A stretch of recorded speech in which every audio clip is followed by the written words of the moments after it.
The following is a special presentation of iRacing on LSRTV, your home for sim racing.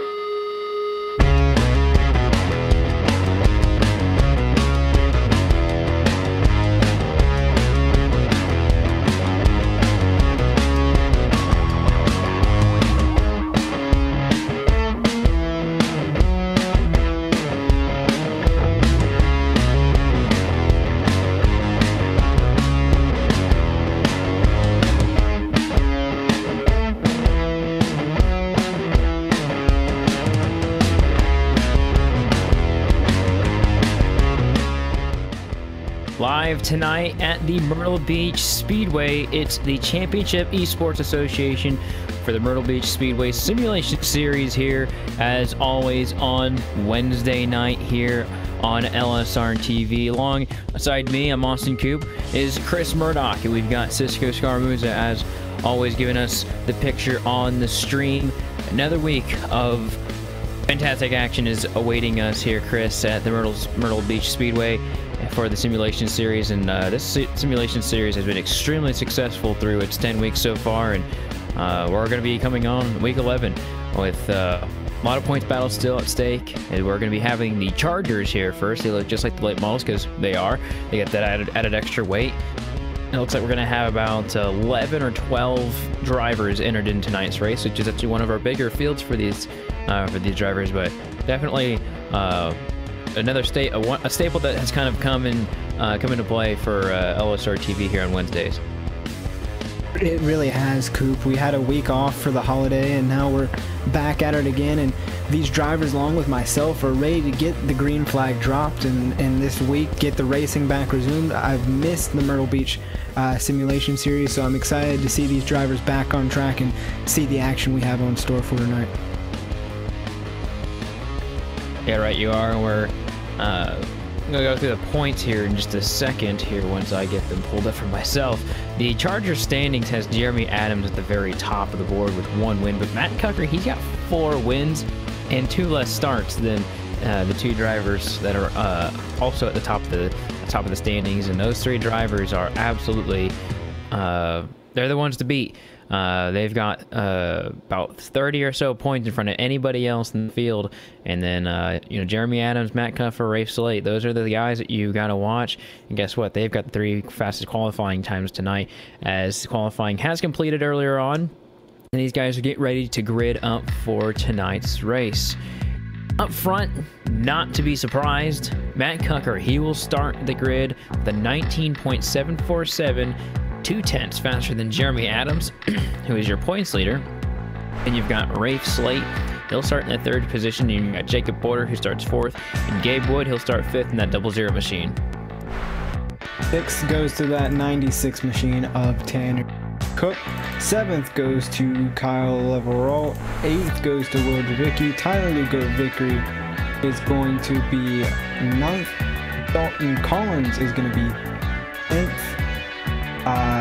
Robbie Bunden's gonna be 13th and 11th, and Jeremy Walken is gonna be 12th. As we look at your LSRTV starting grid here, and as we do every Wednesday, we'll show you a little bit about this Myrtle Beach Speedway. It's a half-mile long, a little bit over that. And it's got a whopping 13 degrees in the turns of banking, and then it's got a couple on the front, or a few on the front, and 3 on the back here. For these races each and every Wednesday, so ready to get another one kicked off. I think the thing that I'm looking for the most is definitely for those 3 up front to see what they do for their points bid. As the weeks keep ticking off, it's going to only get harder to get to the top of this point standings, and when these 3 drivers are always out towards the front and being those first 3 drivers, points are, each position with these front 3 drivers is extremely important. If Matt Cucker continues to win these races, it's going to be difficult for Jeremy Adams to defend his championship lead. Yeah, and Jeremy Adams has been there. He's been 2nd for a majority of these races. He's been right up on the back bumper of Matt Cucker through the majority of these races here in Myrtle Beach. So for him to close one out would be a huge deal here for him tonight, because it's been a running joke here in LSRTV that he's the second place king, and he's admittedly frustrated with that. He wants to get up there and win the races, and rightfully so. So to see that 89 machine pull one off here tonight would be amazing. And I guess you could really call this is the halfway point of the season, just around this area. With our week off, I'd say that this is just over the hump right now, and halfway through. We still have a lot of racing left. This is really a series that is quite lengthy. It started on August 2nd and is going to go all the way to the middle of February, or really towards the end of February on the 21st. So a really long season for these guys, which the endurance of all these drivers throughout the season is going to be really pivotal. And I think that two starts right now, 2 starts less than all the drivers around you is pretty big. When you think of the grand scheme of things later on in the season, it might not be such a big deal for Matt Cucker, who's doing so good right now. Yeah, Matt Cucker has been doing very, very well. Starting up front here tonight, so can't get too much better than that. We'll have to see how he does. He's always been the king of restarts, or starts, to say, on these tracks, and starting on the inside should be no different. As these guys get to corner 3 and 4, the pace car is already down and away, and we will get this series started tonight. 25 laps in this Chargers division. And Matt Cucker and company will come to the green flag here, and we will get this race underway. Still side by side for the lead right here. Jeremy Adams making a good bid for it. Doesn't quite have it, but it's going to have a lot of momentum. Still 2 by 2 for the first 6 positions here, going down in corner number 2. Yeah, Jeremy Adams still able to hang on the outside corner panel of Matt Cucker coming into turn number 4, but Matt Cucker will get it done and lead the first lap here of the night for the Myrtle Beach Simulation Series. Just behind them, Rafe Slate gonna get by Jacob Porter and claim that 3rd place position. Now has got his sight sets on Jeremy Adams. Adams is back in 2nd with a caution on the Speedway. A caution going to be on the Speedway. It appears to be between maybe Will Dravicki and Robbie Bundon. We'll get a replay of that in just a moment. I saw that these cars were all over the place here at the beginning of the race, and I was going to comment on it, but the caution came out before that. It looks like we had a spinner off of turn number 4, which might have been Dravicki before then, and then it looks like there is issues later on with these drivers as well. So already a little bit of an issue for some drivers. I think maybe contact had to be, Robbie Bundon just slid down the track, so possibly that's what it is. Either way, there's a lot of drivers that are going to be saved by this. Yeah, and it was really weird because I looking back at the replay, saw a few drivers get loose. Will Dravicki being one, Tanner Cook being another, getting loose off of turn number 4, but he was able to hold on to it. And then, as you mentioned, Bundon going down corner and spinning it. So very unfortunate. It looks like these guys had a little bit of handling issues, but back up towards the front, Matt Cucker out in the lead, which is no surprise. He was able to hold off the outside charge by Jeremy Adams. Jeremy Adams would have to fall back to 2nd, but a restart is definitely going to have his hopes back up to try and hold that outside line once again. You can't forget about how this cone rule works with these guys.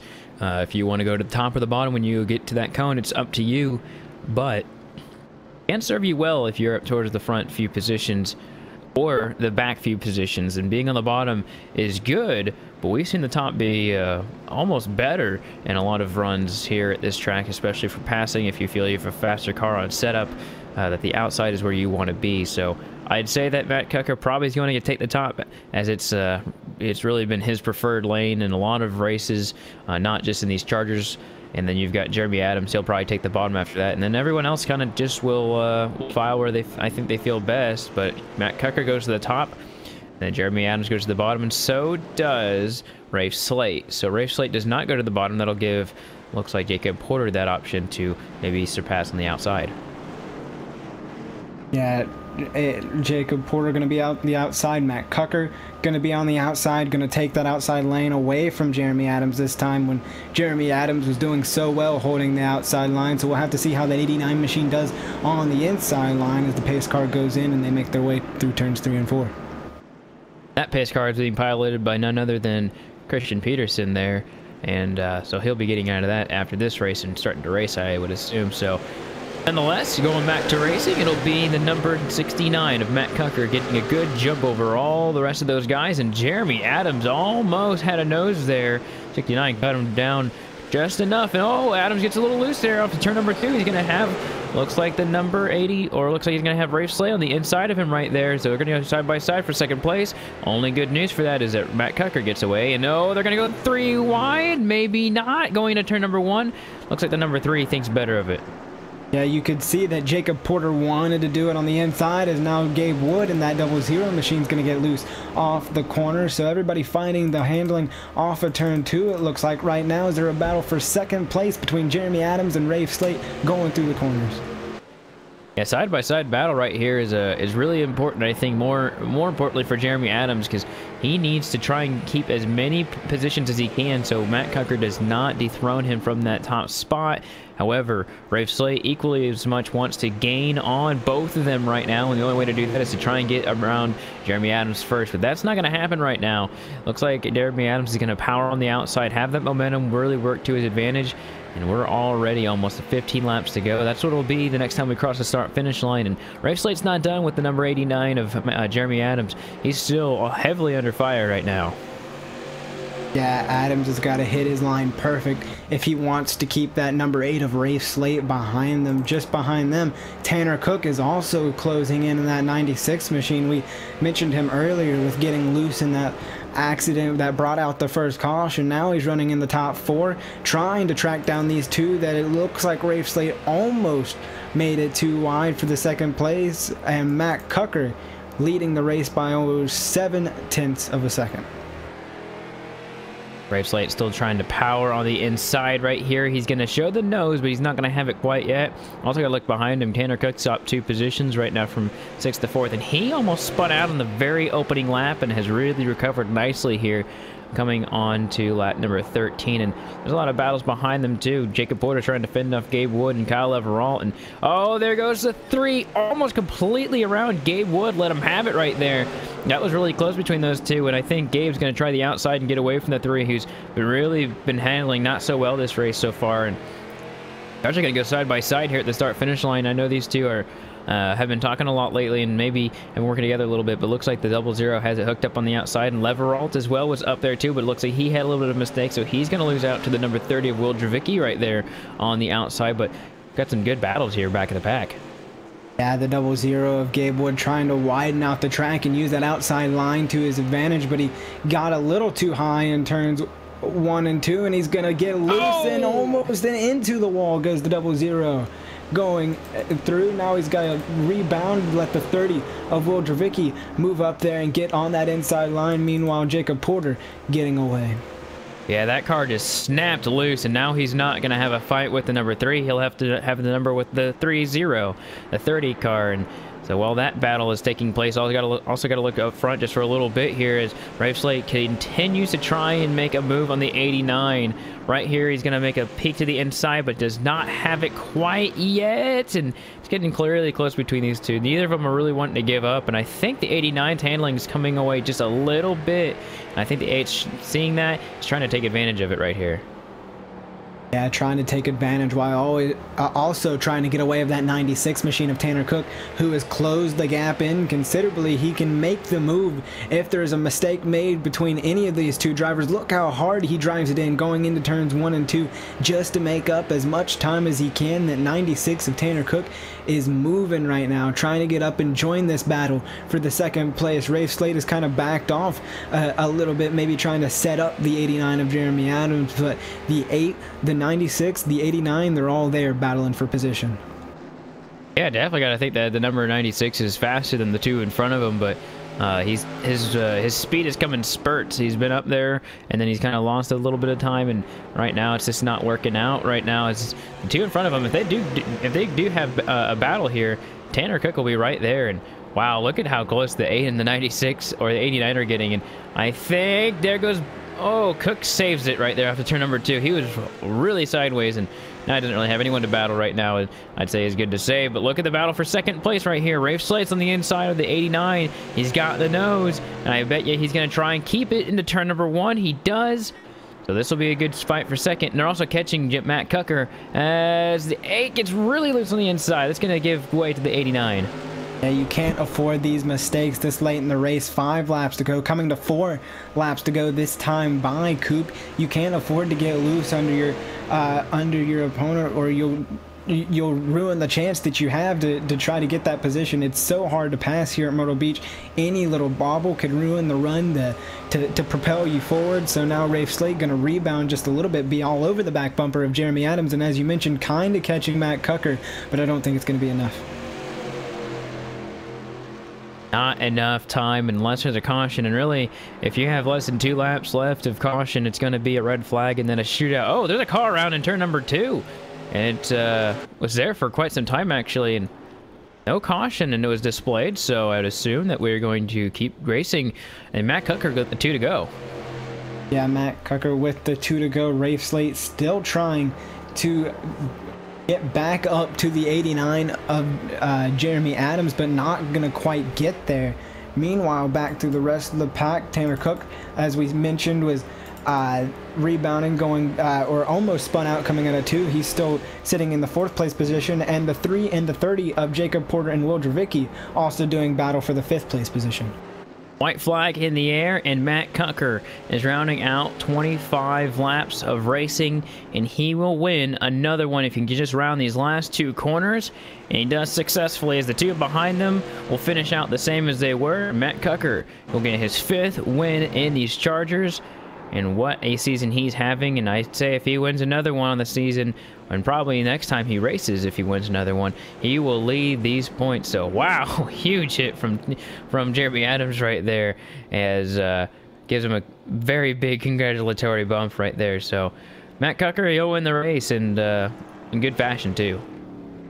Yeah, no stranger to parking this car in victory lane, as you'll see him throw it in reverse and swing it on back through there and park it, as you mentioned. Jeremy Adams giving him a huge bump. That'll crinkle the back bumper, but nonetheless, Matt Cucker gets another win here in the Chargers division and will park it in victory lane. Yeah, I'm unsure how he feels about that rear end damage, but nonetheless, he's the winner of this race. So we'll go through your full field rundown as they finished. Matt Cucker, he finishes the race, of course, the winner, and then Jeremy Adams finished 2nd. Rafe Slate 3rd. That's actually how they started the race as well. Tanner Cook went up 2 positions to get to 4th. Jacob Porter, he loses 1 position from the starting grid, will finish 5th. 6 goes to that 30 machine of Will Dravicki. Kyle Everalt going to be 7th. 8 goes to Gabe Wood. Robbie Bunden going to round out 9th. Top 10 goes to Jeremy Watkins, and Tyler Lugo Vickery will finish 11th. That's where to look at your LSRTV finishing order for the night, and we will try and get a word with Matt Cucker here before he gets to his next race. Matt, congratulations on your win. It's another win for you on the season. Talk to us about your race and really how it went. It looked like it was pretty smooth sailing for you. Yeah, I mean, the last time we were driving these cars, it was a bit different to drive them. They weren't as comfortable as they were tonight, so I felt pretty comfortable with the car. It was just if I got on the gas too much, it would start to get loose on me. So, I mean, all in all, I thought it was a good race. It would have been, I thought we were going to have another yellow there when Jeremy spun out in front of us, but there was no yellow thrown, so I was able to bring home the W. Felt pretty good. We're about to have the Super Trucks come up next, and I don't remember if you're in those, but I know you'll still have a lot more racing left throughout the night. Before we let you go, is there any shout-outs for this race in particular to give? Yeah, I want to thank Team Vincier, everyone in Team Speed, Kyle for putting the show on, and Myrtle Beach for doing this, and you guys broadcasting. It's always fun to have you guys on board. All right, there you have it. Matt Cucker finishes the race in 1st place as he started. He also was 1st in practice, so he swept the entire race here tonight in the Chargers division. We are going to be quickly going to the Super Trucks here in just a little bit. We don't want to miss it, and we'll be right back in just a little bit here on LSRTV.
Welcome back to the Myrtle Beach Speedway here as we are going to go to our second race of the night. It's the Super Trucks here, and they are not messing around when they come here to this Myrtle Beach Speedway.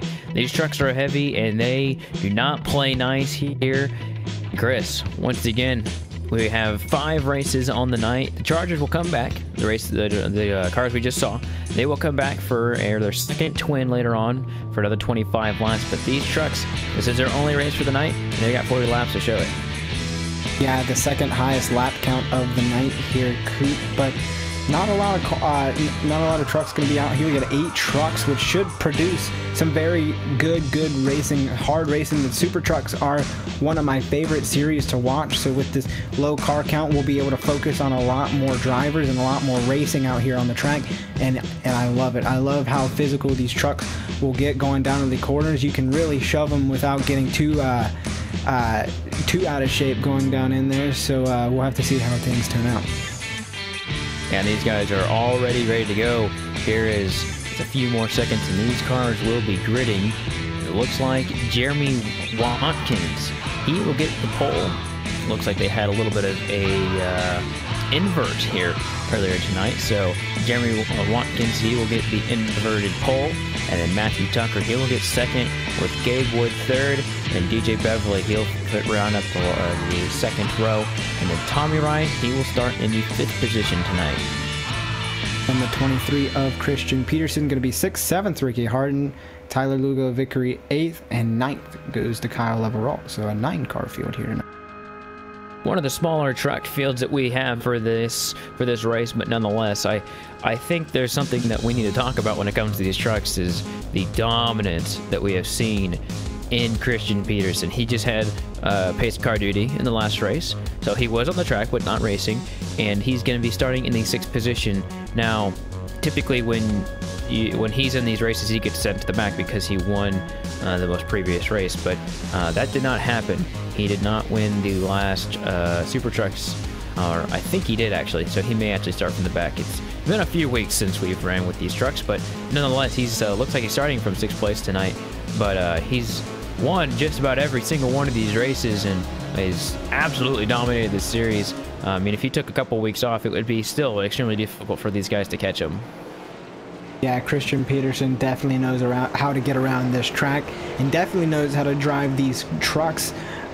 He can get around in any lane you really put him in, the high line, the low line. He really shows his talent here at Myrtle Beach. So it's going to be fun to see him come up through the field like we've seen him do so many times before. But that 23 is going to be on the outside in the 6th position.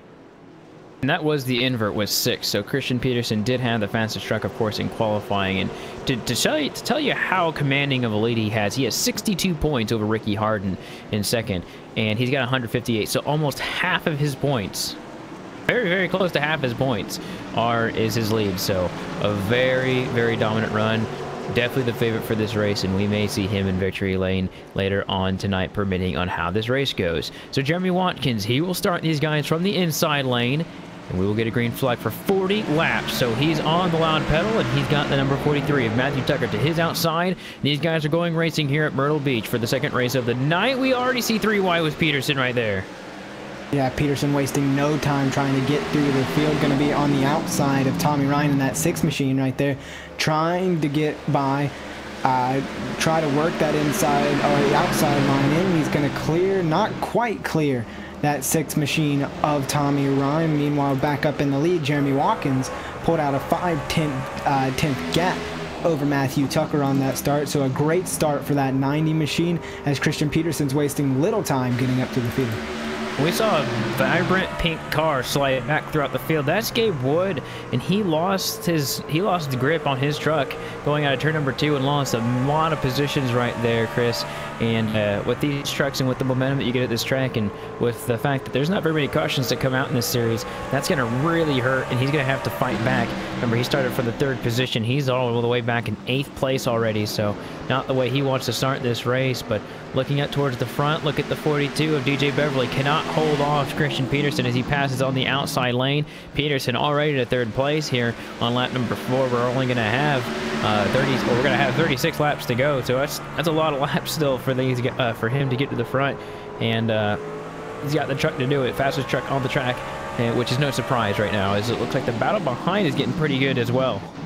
Yeah, it's going to be between Ricky Harden and DJ Beverly. Harden trying to do exactly what Peterson did a lap ago and try to work that outside line on the 42 machine, but it's not quite working out for Ricky Harden as he's trying to keep the nose there on the quarter panel, and does, coming out of 2, but gets into the wall just a bit, still able to stay side by side with the 42 machine, as meanwhile up there Christian Peterson gets way loose out of the corner, trying to use the inside line this time on Matthew Tucker in the 43 machine to take second. He does take second coming out of turn 2. He's got all his sights set on that 90 of Jeremy Watkins.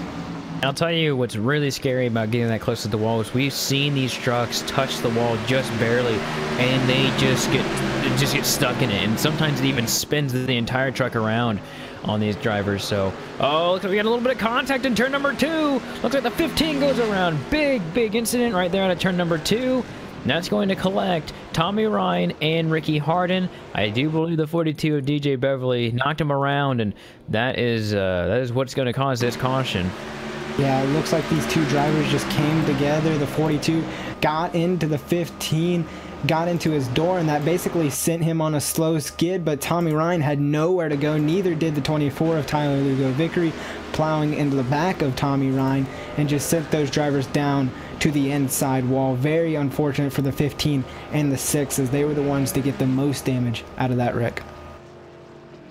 Yeah, and the number 15 of Ricky Harden actually almost went up and over, and that would have been really bad for him. But something I think something we forget about is the fact that Ricky Harden is second in points, and his truck is actually completely destroyed. The rear end axle of his truck is, I think, broken, which might end his night tonight.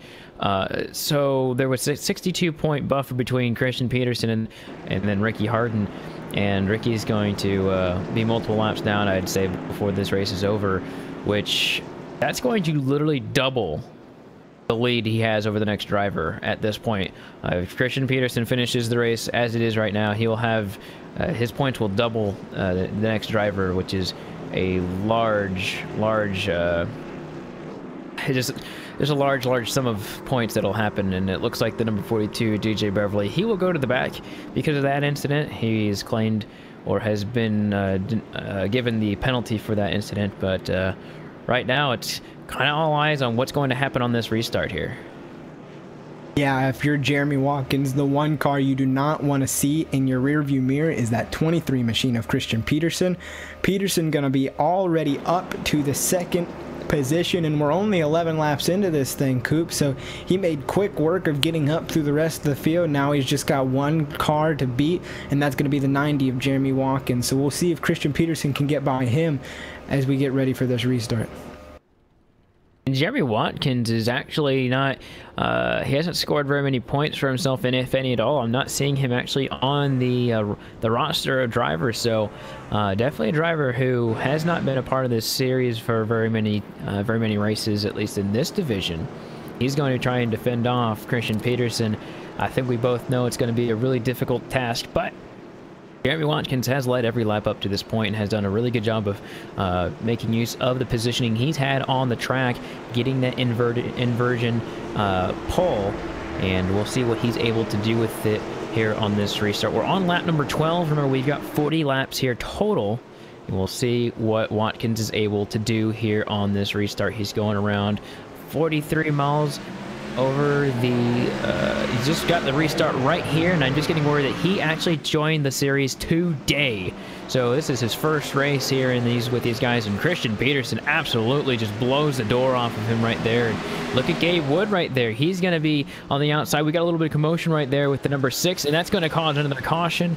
And I think it's just a bad night gone worse for Tommy Ryan right there. He's going to go around in the back straightaway. Yeah, just a lot of commotion coming out of turn 2. It looks like the 42 of DJ Beverly was trying to get on the outside of Kyle Leverall going in there, and maybe just didn't see the 6 of Tommy Ryan, but put him into the wall. So a day going from bad to worse for that 6 machine, as it looks pretty much like a demo derby truck at this point, coming through the turns. But he's still going to be out there, actually going to be pulling it down pit road this time, maybe going to hold it up. But one thing we didn't see was the massive restart by Christian Peterson, coming down on the outside, making quick work. But I think Jeremy Watkins is actually going to get the position back on Christian Peterson from where we didn't complete a lap. So Jeremy Watkins going to resume the lead. Christian Peterson going to have to do it all over again. That's right. That's the way the rules stay. If they do not complete the lap, then it is back to where they were. So Jeremy Watkins will have another crack at it. And I think he really needs it, because I don't think he realized how fast he needed to go in turn number 1. I think he was pretty easy on the brakes there when Peterson was absolutely just flying right there. And going back to the caution we just had, or the accident we just had, that is the second accident that Tommy Ryan has been in direct relationship to what the 42 has done. So I'd say if Tommy Ryan is looking at those replays and seeing exactly what has happened, he's probably not too happy with the 42 DJ Beverly, who's actually been pretty clean throughout the season so far. So I think a dose of some bad luck for the 42 here so far in this race. But yeah, if you're Tommy Ryan, been in 2 wrecks already in 16 laps, definitely probably just wants to get to the end of this one, as he's been the only other driver to win a race in this series. So we'll see what Jeremy Watkins to do on his second chance. He got the mulligan on the first one. We'll see what he can do on this one. We're on lap number 16, almost halfway through this race. We'll see what he can do. He goes really early here, and he's going to get a great jump. That's exactly what he needed to do with his second chance here. But we'll see what Peterson's able to do on the outside, very outside. He's going to go side by side. Look at that 23 go. He is gone. Yeah, powered on the outside, still going to keep it in that second groove. Now look at Tyler Lugo Vickery trying to do the same thing that Christian Peterson did, but it's not going to work out nearly as fast, as Christian Peterson resumes the lead, or takes the lead back from Jeremy Watkins after passing him the first time before the caution. Christian Peterson takes the lead and is already pulling out now side by side for second place between Lugo Vickery and Jeremy Watkins. Watkins is hanging on just barely on the inside line and knows for a fact that this is going to be pretty difficult here for him to keep going. And look at Lugo Vickery. We talked a little bit, I talked a little bit with Kyle Barnes before this race, that Lugo Vickery has been a driver who's really been pretty clean throughout this entire season, but has been caught up in a lot of incidents. He's getting a really good crack at getting a second place finish, which I think would be his best finish in any of the series so far this season. So right now, he's getting himself a lot of space between himself and the 43 of Matthew Tucker right there. Tucker's been kind of right in the top 3 this entire time. Look at Gabe Wood trying again to get back in the top 5. He'll do so right now, and I'm a slight fan of the 24. I don't really usually say that on broadcast, but he's such an underdog because of what's happened to him so far this season. This is a really good run for him right now. Yeah, and speaking of underdogs, the driver who, as you mentioned, joined the series today, who was leading about 3 laps ago, Jeremy Watkins, goes all the way from the lead all the way back to sitting on the top 5 position, as he's now going to try to battle out between Kyle Leveralt and DJ Beverly back there. He's still trying to get up there to Matthew Tucker and Gabe Wood, but huge loss for that number 90 machine. Meanwhile, back up front, as you mentioned, Tyler Lugo Vickery going to take second place. Gabe Wood going to find his way in top 3, but not without some pressure from the 43 of Matthew Tucker. Now look at DJ Beverly trying to get to the inside of Matthew Tucker, not going to quite be there, as Matthew Tucker still trying to get back to the back bumper of the 00 of Gabe Wood.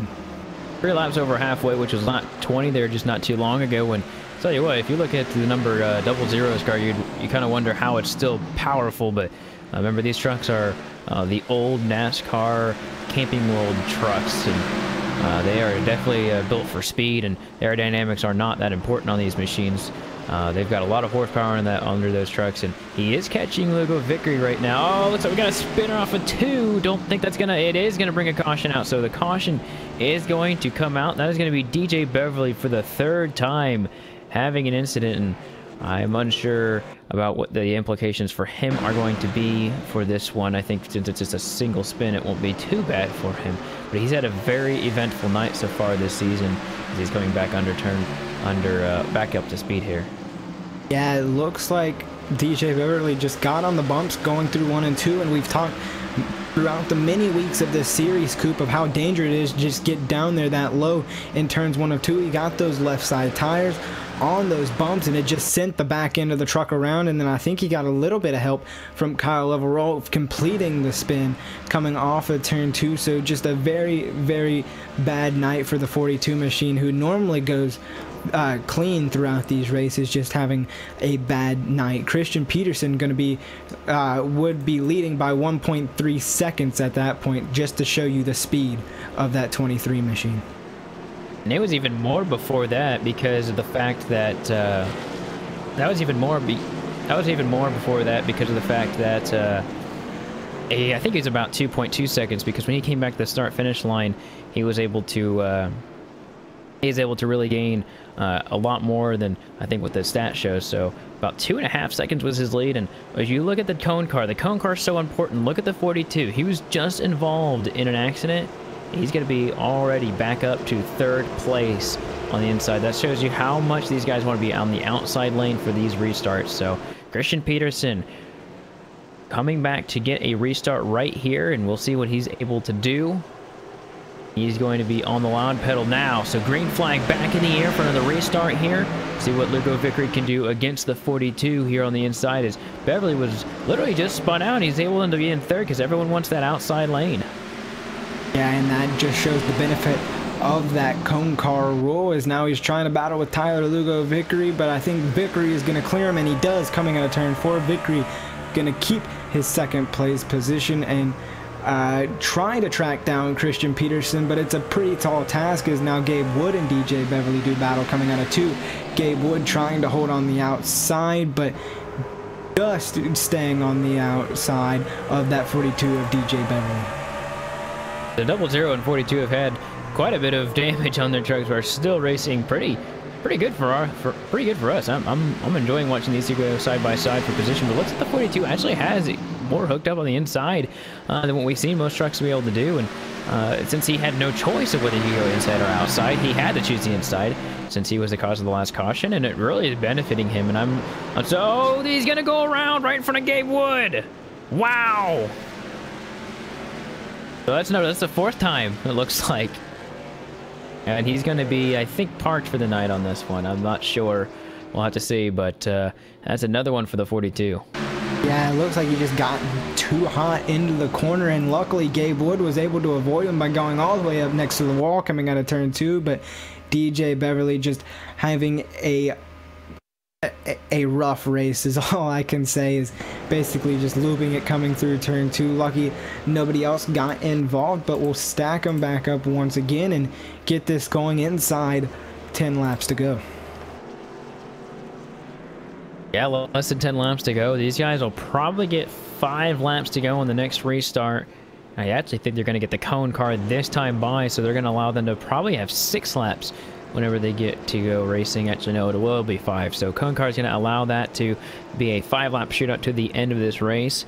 And again, we saw how important that cone car was. The 42 used it to his benefit and was not able to get through the corner right there through 1 and 2. And he is not going to... don't think he's out on the track anymore. Looks like he has parked that car down pit road, and I don't think he'll be able to run the rest of the race. So Porter, it looks like he'll get, or Porter's the pace car, sorry. Ricky Harden looks like he's going to get a lap back of the many that he is down. Ricky Harden trying to get as much position as he can, but I think his lost cause for him is he's 17 laps down. So Gabe Wood's going to go to the high side. He's the only change that we would see off a normal double file restart. And looks like the 43 of Matthew Tucker. He's been there all day in that top 4, so let's see if he can do anything. But Lugo Vickery and Peterson are on the front row. Peterson in a really good position to get another win on the season. So we'll just have to see what he's able to do here. 5 laps to go is what it's going to be this time around. And for a 5-lap shootout, all the marbles are on the table on this restart right here as they go through 3 and 4. more than likely going to be the last restart of the night. Christian Peterson in the restart zone right now, and he's going at the very last moment. And a really good jump for him, and not such a good jump for Lugo Vickery here on the outside. The 43 is going to have a crack at it, but look at the speed that the 24's got right there. Yeah, and this is exactly what Christian Peterson wants to see. No challenge at the back as there's contact between Gabe Wood and Tyler Lugo Vickery going down the back straightaway. Looks like Vickery kind of got in the outside wall and slowed up. Now he's going to get passed by Matthew Tucker, and even looks like Gabe Wood going to take a crack at trying to get by that 24 machine. And now look, there's Kyle Everalt. Haven't talked about him much today. Started in the 9th place position. He's all the way up to the 5th. Now battling with these two drivers, and Gabe Wood and Tyler Lugo Vickery trying to get all the position he can. Meanwhile, Christian Peterson pulling away up front. Matthew Tucker was able to really benefit off of the 24 getting to the wall there just for a little bit. He got in the wall, and then the 00 was right there, and he's spinning around right in front of everybody. That's not going to warrant a caution because he's clear out of the way, and so it's going to stay green, and Christian Peterson will get the 2 to go right here at the stripe. Yeah, unfortunate for Gabe Wood having such a solid run going throughout the field, coming down the back straightaway, just looped it coming off the corner. But for Christian Peterson going through 3 and 4, he's going to be taking the white flag this time by to capture yet another Super Truck victory. Still has to make it all the way around, but it is pretty secure for that driver in the number 23 truck. He's done it all season long. He got 8 top 10s, 8 top 5s, and 6 wins and 8 starts. And so add a number 1 in all of those categories to plus it up. So 9 starts, he'll have 7 wins on the season. It's pretty darn impressive when you can come into the race and know there's a darn good chance that you're going to win. That's exactly what Christian Peterson has done again tonight. I said it before we even had the broadcast that he's probably going to win this one, and before the race said it too, but there's got to be somebody out here in this field that's getting tired of the 23 to winning, and they have, I think whenever it comes down to setup, Peterson's just got it every single week, and he's also got the drive to do it too. So another big win for the 23 machine. And the second win for Team Vincier on the night, as we see the 23 familiarly park it in victory lane and capture that Super Truck victory. While that goes on and all the victory goes on, we'll go through the full field rundown for this race. Christian Peterson gets the win by a margin of 2 full seconds. Then Matthew Tucker, he will pull away with getting 2nd, and Leveralt, he will actually get 3rd place. So a good finish for him. Kept his nose clean in this race. And then you've got Tyler Lugo Vickery, who kind of fell short of where he thought he would be. Then Jeremy Watkins, he was the pole inverter winner, and then he finished 5th. 6th is going to go to the number 6 machine of Tommy Ryan. 7th goes to Gabe Wood. 8th goes to DJ Beverly, and Ricky Harden is going to finish out the 9-car field. All right, see if we can get a word with your winner of this race. That'll be the number 23 of Christian Peterson. Christian, quite the race you had once again. You've got 7 wins on the season so far. Only 2 races you've been in so far you haven't won. What do you have under that car, or what do you have behind the wheel that these other guys don't? Because basically, when it comes to these super trucks, you're just so dominant in it. Yeah, I'm not too sure, man. It's probably my favorite car that we've been running here at this Myrtle Beach Simulation Series, and I wish there was some a little bigger car counts, you know, but it's just so much fun with all the power and how really hard you can drive these things here and muscle them around the turns and stomp on them off the corners and all that. It's a lot of fun. So I think we just got a good setup and a good combo, a good driver, good setup, and it works well at this little bull ring we got here. And saying it's your favorite truck or your favorite car in this doesn't exactly surprise me for how successful you've been in this series. But we're gonna let you get along to the feature event of the night, which is those late models. And before we let you go, who makes it happen for you on the 23 machine? Just everybody at 6-Man Vincier and Beast Racing. Also got to thank, no paint scheme on this thing yet, but we got Scott Austin at Austin Designs. He does an awesome job. He's got one in the works for the super truck, and it should be out here next week. And we got the late model wrap that he did for us. That will be in the next race, and I think I ran it last week, so got to thank him and just everybody who shows up, everybody who puts on the show. All right, there you have it. Christian Peterson in the 23 gets the victory, and we'll see him in the next race for the Blue Ridge Napa Auto Parts 60 lap feature. Thanks for giving us a moment of your time again, Christian. All right, thank you, Austin. All right, we'll put him down and away, and it'll be under the lights, I believe, here in just a moment as we wrap this race up. And you won't want to miss the next 3 races. It's Super Truck, or it's late models next, and then mini stocks, and then back to the Chargers as we round out the daytime here at Myrtle Beach Speedway. And we'll see you all in just a moment here with those late models.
Welcome back to the Myrtle Beach Speedway. Now we're under the lights here as the Napa late models are back in full swing, and coverage of the Myrtle Beach Simulation Series is brought to you by Blue Ridge Napa of Fort Chiswell, Virginia. Napa is your trusted source for automotive parts, accessories, and know-how for your car, truck, or SUV. Shop online for original OEM and replacement parts at www.napaonline.com, and they've been the series sponsor for this particular series for the entire season and have given good support through for us and for the Championship Esports Series as well. But we have another week of this, and the points for these guys has been pretty close this entire season, but Matt Cucker had a bad week the last time we were out, and it gave a little bit of a rise for the guys behind him. Brandon Wilkinson and Christian Peterson are 35 and 49 points behind, and they're looking to really make some big gains on this race. Yeah, and those are the two drivers I'm going to be watching here tonight with Brandon Wilkinson and Christian Peterson to see how well they try to rebound. They've had a whole week to take off, regroup. Now they're going to be back in these late models once again, trying to just break into that points deficit they have between Matt Cucker. Matt Cucker obviously being one of the more dominant cars in this late model series in that 69 machine, but that goes without saying, showing how dominant he was in the Chargers. They kind of drive quite the same, but now the cars will be on the grid, and I think it's time to roll through this huge field we got here tonight, Coop. Yeah, one of the big differences between those two series is the weight and the way you can change your setup. Because in here, you can change it any which way you want. And so if we look at the starting grid, Ricky Harden, he will get the inverted pole here for first place. And Lou Ioletsky, he will get the second place starting position with Will Dravicki starting fourth. Gabe Wood, he'll start fourth right in front of Jacob Porter. Seems like those two can't really get away from each other on the starting grid here tonight. Dalton Collins, he'll start sixth. Christian Peterson starts the night seventh.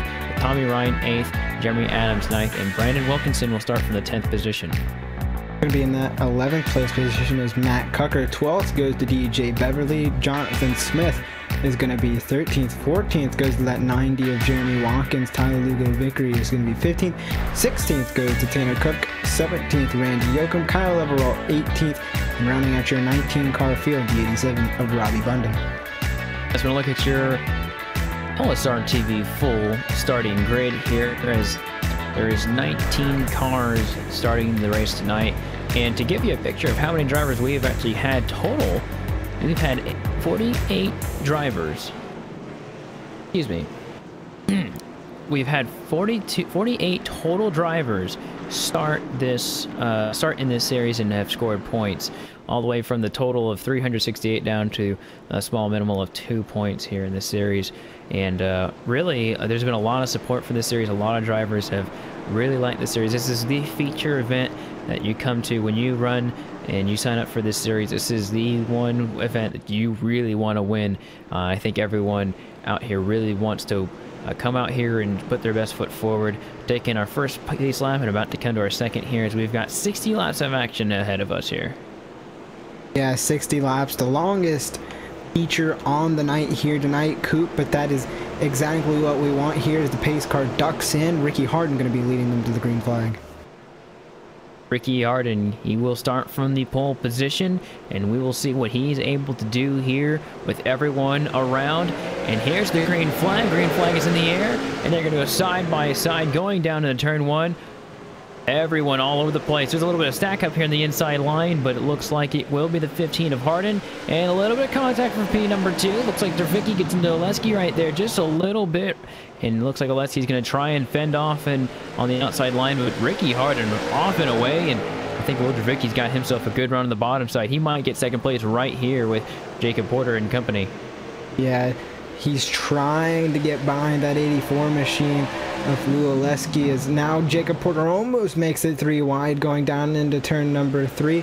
That's not the first time we've said that tonight, that number 3 machine liking to push his car hard and try to get as much as he can going through these corners, but still thinking better of it, not quite pushing it 3 wide. Now Dravicki going to get past the 84 for second place. Jacob Porter looking to do the same thing, but a hard battle for this third place position. And then just behind them, the 00 of Gabe Wood and the 95 of Dalton Collins going to be going at it for that 5th place position. Gotta think Oleski's really struggling right now. They're gonna go 3 wide here going out of turn number 2, and Gabe Wood has to get out of the throttle and onto the brake just to make sure he keeps his nose clean. And that was a hard decision for that 00 to make, knowing that it would not be good for any of them if he did not get out of that situation. So not what he wanted to do, but definitely I think a really smart move on the 00's part to get out of the way, as that 3 wide was sort of inevitable with Oleski. He's just struggling right now to keep up with these guys. He had a good starting position, but it looks like his long run car is not making it out right there. He's right behind Christian Peterson, right outside the top 5. Yeah, and what about that 23 machine of Christian Peterson here is Coop, starting 7th, gonna move his way up through the field fairly quickly after a dominant win in the Super Truck Series. Car around, turn number 4. Looks like we're going to have 1 car around, no caution. That's going to be Jeremy Adams, I think, with another 3 wide situation with the 00 of Gabe Wood. but Jeremy Adams, it's not what he wanted to see, and that's going to be a really, really bad performance if he doesn't get a caution, because there is no stopping him from being that far down as Ricky Harding continues to lead. But that's a hard pill to swallow if you're the number 89 machine right now. Yeah, very, very tough break. No caution. Lap 8 here for these drivers, is now Jacob Porter, Will Dravicki going to be doing battle for that second place position. And as you mentioned, there is a leader to this race, and that's the 15 of Ricky Hardin, who has a 9/10 lead over these drivers doing battle for second. Will Dravicki gets out of the gas, going to let Jacob Porter up and by and get into that second place position, but now he's going to try to hold off Dalton Collins, as Dalton Collins trying to make his move and going to turn Dravicki going down to the corner.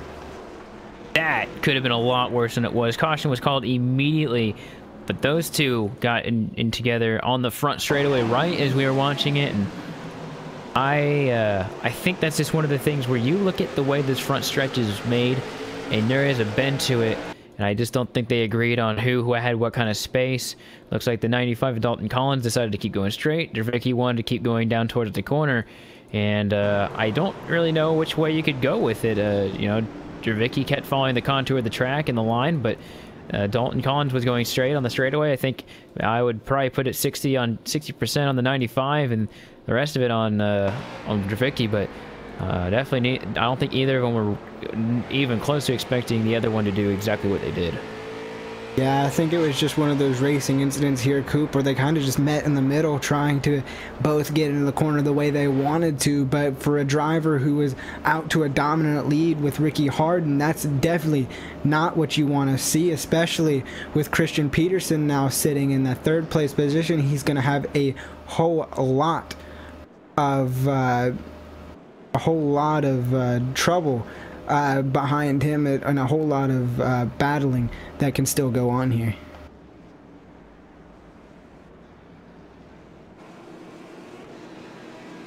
As we watch these guys get the cone car going around, it looks like the pace car did not get his cue to go out. They're just going to continue to go green right here. And it looks like, yes, cone car is definitely on the track, getting ready to get these guys right and left here on it. He's right there parked. These guys are going to go up and down on the field. It looks like Ricky Hardin is going to choose the inside lane right here, and then Porter on the outside, and Peterson already up a lot of positions, up 4 positions right here. He's going to be already ready to go. Peterson's in a really good spot, and I think he's got one of the fastest cars on the track right now. Yeah, definitely one of the fastest cars on the track as they're going down the back straightaway, trying to get going here once again. Hopefully Ricky Hardin can get the jump that he got on the start, because he's going to need it going through 3 and 4 now. Ricky Hardin on the bottom once again. He will start from the first position, and he's really pushing Jacob Porter up on the track and gets a good start here with Peterson. Oh, wow, what a start from Christian Peterson. He made clear the number 3 here going to turn number 1. And look at Tommy Ryan. He's already on the inside there, too. And Porter is going to get past here on the restart. Look at the 23. He's already going to look for the sweet nectar of that first position right there. And not quite there, but he's right on the bumper of the 15 of Ricky Hardin. Yeah, trying to make that position, or trying to make that move for the lead. Caution here on the front straightaway. Yeah, it looks like it's gonna be, can't really see who it is, as the caution comes out once again on the racetrack. That's gonna be the second time the caution comes out, so Ricky Hardin is gonna be able to escape with the lead, as Lou Oleski is going to be the victim to this caution. We'll try to get the replay up on the screen, figure out what happened. It looks like just contact coming out of turn coming to the start finish line, actually, between him and Gabe Wood, going to turn him to the outside line. So unfortunate start for those guys. Yeah, what we're seeing here is I don't think we haven't seen this many accidents on the front straightaway that often, you know, and there were 2 completely different accidents as well.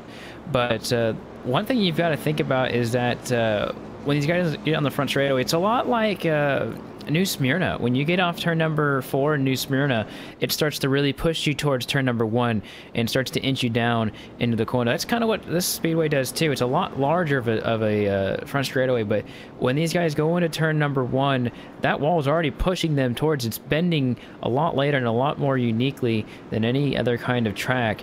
So I think that might be getting to these guys. They're just wanting to go straight, or some other drivers are wanting to get to that corner quicker, but nonetheless, they are they're gonna have to figure that out as the race goes on, and they're gonna come up to this cone car right here. Yeah, and we'll have to see where they all fall in the positions. Ricky Harden escaping with the lead once again, as Christian Peterson was all over the back bumper. Now Ricky Harden going to choose the outside as Christian Peterson goes to the inside. Tommy Ryan going to be up on the outside as well, trying to get around Jacob Porter, and Matt Cucker is going to be on the outside as well. So a whole bunch of competition for this 15 car to watch out for now. It looks like the pace car is going to get off and away down pit road, and I think Christian Peterson has a really good chance to get this lead again, but Ricky Harden's done everything he can to make sure that does not happen, as we are going to get the restart here. Coming out of turn number 4, Ricky Harden's going to be in the restart box right now, and he goes really late, almost outside of the box, but he's going to get a good jump. I think race control might have to take a look at that restart, but nonetheless, he gets a good start on the outside lane. Yeah, it almost looked like Christian Peterson was going to jump it the way Ricky Harden went so late in the box, but Christian Peterson wisely backing out of the throttle. They're still going to be side by side. I don't know who's going to get the lap lead coming to the line. It looks like it's going to be Ricky Harden. Oh no, Christian Peterson going to get it. A little bit of a delay on the update there, but Christian Peterson going to get it, and now he's going to get clear of that 15 machine. So new leader, Christian Peterson. This is, I think, where you expect Peterson to start pulling ways. It's got typically fantastic setups, but look at Jacob Porter still right there in the 3rd position. He is absolutely trying his best. And another wreck on the front straightaway. I do not think that's going to bring out the caution, since they are both in the grass still, and I think that has Jeremy Adams once again in the wall, and I think that might be the end of his night, unfortunately, as he's had a couple chances to reprise, but definitely not what he wanted to see. He's that car on the very bottom of the track, all smoky, and he is taking that car off the track. So unfortunate for him, and that's his 2nd rodeo this race. But as we continue looking at the field, towards the front, looking at the battle for the 4th position, Tommy Ryan and Matt Cucker going at it right there. And Porter going to destroy the outside wall. Yeah, it looks like that number 3 machine of Jacob Porter got, and he's saving it. I don't know how they got through that. He's still trying to save it, going through the corners, but as you mentioned, he absolutely knocked down that wall going down the front straightaway. It looked like he just got a little bit too tight, or coming out of the corner, and just wasn't able to hold on to it, but able to hold on to it and keep in the top 5 position. Meanwhile, Ricky Harden's still able to keep with Christian Peterson as they've pulled away a little bit, but Matt Cucker and Brandon Wilkinson trying to track them down. And I'm really surprised that the 3 was able to hold on to that car. I mean, that thing should have been wrecked, and he wheeled it to make sure that that car didn't. Only bad thing about what just happened with him is the fact that his tires are probably not going to want to do exactly what he wants to do now, especially having hit the wall. Suspension might be damaged a little bit. Camber's probably getting thrown out of whack. Right now, I think what he's got to do is just try and defend. I don't think attacking is going to be in the cards for him right now, but he's still doing a nice job of staying quite secure behind the 26 right there. But at number 6 of Tommy Ryan, he wants a lot of redemption from that last race, as he was involved in 2 accidents, as getting closer and closer to halfway already throughout this race. Yeah, this race has gone by really fast, Coop, and I'm still watching these 2 cars up front between Ricky Harden and Christian Peterson. Really impressed with that 15 of Ricky Harden holding on to Christian Peterson in that 23. Meanwhile, Matt Cucker slowly inching his way away from Brandon Wilkinson and inching his way closer to that 15 machine. So this battle should get very, very interesting as the laps wind down pretty quickly. Meanwhile, going throughout the rest of the field, you mentioned Jacob Porter and Tommy Ryan doing battle. Tommy Ryan trying to bounce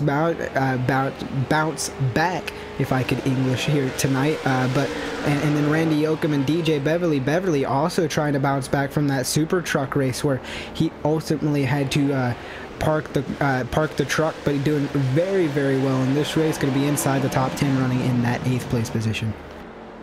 when you start to think about Ricky Harden too, he's 6th place in points, and I think the one thing that's Ricky's done right this whole season, and this isn't all the series has been, is just run consistently and run and what you're dealt with when on that invert, just do what you can with it. He's typically been on a pretty good side of those inverts, and really he hasn't done anything to really mess it up. I think when you look at Ricky, he's done one of the best jobs of just keeping a clean car week in and week out, and just getting to the end of these races, which is the most important thing. You can't get good points if you don't finish the race. So definitely that 15's doing a really good job week in and week out doing that. Driver behind him does the same thing, as he's the points leader. He's definitely wanting a lot more from his race car right now, trying to get Ricky Harden in his grasp right now. Just over halfway, a couple laps now, or over halfway. So on lap 32 here of 60 in this Napa late model series.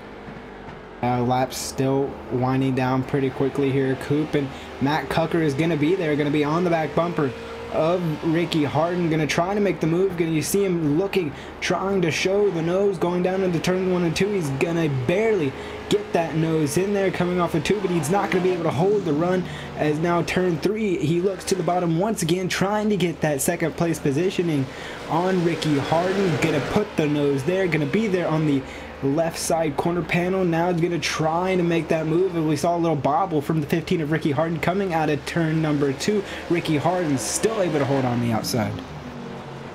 And really, they're not losing Peterson that much. You know, I would expect that they would be they'd be losing him a lot more than they are. They only lost about 1/10 that last time, and I think Matt Cucker has the spot this time, and yeah, he loses another 1/10 to him, but Harden's not done yet, but he gets the door slammed on him out of 2, so give the position to Matt Cucker, and definitely here he's going to have 25 laps to try and catch teammate Christian Peterson, and I don't think it's going to be completely out of the question that he'll be able to do it. He's got a 6/10 deficit to Christian right now, and Christian, what he's got to do is really just make sure he saves and is able to be as consistent as possible. I think that's just really the name of the game when you come to Myrtle Beach. Not only in the long run, season or race over race, but in each individual race, is just be really clean and consistent. And talking about a couple drivers earlier between Porter and Ryan, they are still in their positions of 5th and 6th right now, but the battles behind them between Randy Yoakum is getting good and it's getting bad.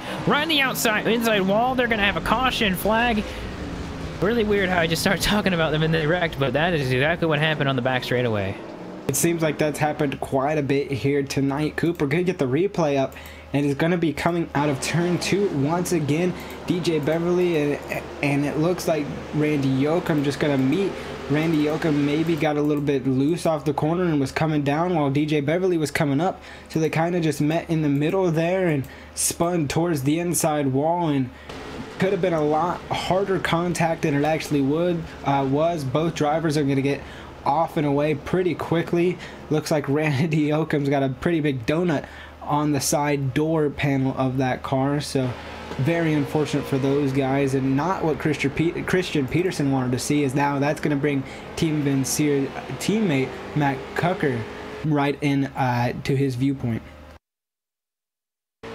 Yeah, definitely those guys have been the class of the field, and Brendan Wilkinson, he's in 4th place right now as well, so you know that those 3 drivers who are the top 3 in points are right there. And then you look at Tommy Ryan, he's not too far away either, and we had Connor Blaze up there for quite a bit of time too, but I do not believe he's been able to make the few events for some personal reasons. But right now, it's those 3 drivers who have been pretty much the class of the field these last 2 weeks, and tonight's no different, as pace car is going to be the whole field is going to be catching the cone car here on the front straightaway this time. They'll have 1 lap to go. This is, I think, a really, really important decision right here coming up for not the front 2 guys, because I think they know exactly what they're going to do already, but everyone behind them and which one they take. Yeah, it's very important because, as we've mentioned many times in this series, both of these drivers, and Matt Cucker and Christian Peterson, can perform on no matter what line they are given. Matt Cucker performs extremely well on the outside, which is where he's going to end up with Christian Peterson on the inside. And we also can't forget about that 26 machine of Brandon Wilkinson, who's moved up to the inside line in that 2nd row, so moved him up to the 3rd position, I would say. Is now the pace car is going to come in, and we're going to get this green flag. Yeah, they come out of turn number 4, waiting that green flag, and see what they are able to do here on this restart. Looks like the green flag is up and in the air. And they get a good jump here for those first 3 positions, and looks like Christian Peterson's going to clear the 69 right there, but he's got almost a quarter panel to his outside. Not quite there, and there goes Wilkinson, very easily passing the 15, and Wilkinson almost made a time for the 69 right there in turns 3 and 4, but that's not going to happen. The 15 tries to fight back on the outside, but he gets cleared, and that's the top 5 are single filed out already, and looks like we got another incident on the inside wall, but that is not going to bring out a caution either. Yeah, no caution. Everybody going to stay green and up to speed. I don't think this battle between the 26 of Brandon Wilkinson and Matt Cucker is over yet. Brandon Wilkinson is all over the back bumper of Matt Cucker's 69 machine, trying to get there, and even Ricky Harden's sticking up there. You see him trying to make the move on the low line, but not going to quite be there coming out of turn 2. Meanwhile, Christian Peterson still leading this race, so the battles for the top few positions here, Coop, are really shaping up to be good ones. Most definitely is, and these first 2 cars are starting to pull away just a little bit from Wilkinson. I think Wilkinson had a really good short run right there, but has made a couple mistakes and has fallen back to the clutches of Ricky Harden, who is once again just trying to get a hold of some grip on the bottom of the track, and looks like he's got it right now, getting a little bit on the 26 right there, and the battle for the lead starting to get a little heated as well. Matt Cucker made a good dive into turn number 1, and looks like he might have a small advantage on the 23. He might be making some faster lap times if he was by himself between the 2. So I'm looking for this battle for the lead to get really spicy here in the next couple laps. Yeah, and the laps are really winding down with about 13 laps to go here, Coop. So if Matt Cucker is going to make a move, he's got to get up there and at least start to try and make it, because we know how hard these guys like to run together and how hard it already is to pass here at Myrtle Beach. So 13 laps may seem like a lot of time on paper, but with another lap ticking off just there, he's running out of time to make his moves. They're getting closer to 10 laps to go, and Peterson, like you said, has actually pretty bearable lead right now. It's not like he's on his back bumper doing anything crazy right now. He's got about a car length, and knowing these 2, the pressure's still probably there.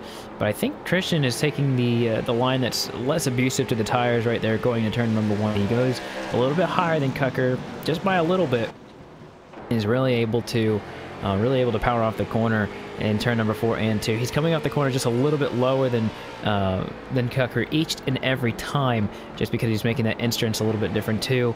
And looking back to the pack, it looks like we had an almost spin. It looks like Tanner Cook almost spun around, and he's still trying to catch it. He hit those rumbles, and that's not we see that happen a lot. Hit the rumble strips and almost went around. Yeah, he almost went around, but was able to keep it underway. Meanwhile, Matt Cucker trying to ease in that gap. Now 10 laps to go, getting ready to take 9. So Matt Cucker may have stalled out just a little bit, because he's not really gaining too much on Christian Peterson, and he's not really losing too much to Christian Peterson either. So Matt Cucker's got to try something, try to find the speed here in these last closing few laps. We see these guys battle so much that it's a kind of an art of what they're able to do. And you know that if either of them has more speed, they show it now. And I think Cucker has the speed to beat Peterson. I really do. And you can see how he's right up to his bumper, right there. There's no room for mistake on the 23's part, because the 69's going to be right there out of this next corner. And he might actually go for the pass here off the corner. I don't think he's got the speed. He doesn't have the power off the corner right there, but he is absolutely right there. He is faster. Now he's just got to get around him, which is the difficult part. He's got to set up that pass perfectly, and he really only has a couple of tries to get it. I honestly think he's got to get to that inside or outside fairly quickly, because it's going to take about a lap or 2 to really make that pass work on the 23 of Peterson. Yeah, and Peterson going to get into the wall just a little bit there, and you see how close that brought Matt Cucker. Now Matt Cucker going to be all over the back bumper of the 23 machine as Christian Peterson got in the wall going across the start-finish line on the front stretch. I don't know what it is with the front stretch here tonight, Coop, in these cars, but everybody seems to be having a little bit of trouble on that front straightaway, so that's going to bring Matt Cucker closer. But even though it did, Christian Peterson was able to bounce back pretty strong and keep that lead and maybe even pull just a little bit on Matt Cucker to get him off of that back bumper. So great rebound by Christian Peterson. Yeah, there have been at least 4 accidents on the front straightaway. Not all of them have been called for cautions, but at least 4 incidents in this race have happened right there on the front straightaway. Coming out of 4, I would assume, is what some of these are starting from. But nonetheless, this battle for the lead is still up and going, and Cucker is backed off just a little bit with 3 laps to go. I have a hard time feeling that if he does not get to the inside of Peterson, he will not be able to make it work. But race is not over yet. He's got his biggest lead over Matt Cucker this time right now. I think Cucker has either used his stuff up or Peterson's finally giving it the gas that it needs. 2 laps to go this time by. And it looks all but over. Matt Cucker trying to dive it in there hard going into turns 1 and 2, but not going to quite get the run he needs off the corner to be there in turns 3. You can see him diving it down into these corners, just trying to make up time, but with the white flag being displayed, 1 lap to go. And what will Matt Cucker do to win a race? I know these two are fairly cordial when it comes to racing here, but will he give him the bump? Here coming into turn number 3 and 4. Typically, if you look statistically, he won't do it, and he's not going to be able to get to Peterson now. So Christian Peterson will win with both of them sliding out of corner number 4. An impressive battle from both drivers. I think they both overdrove 3, knowing exactly what they needed to do to stay away from each other. And it looks like Christian Peterson ended up on the good side of that one. So Matt Cucker will fall just short of getting another victory on the season, and Christian Peterson will add to his resume of victories.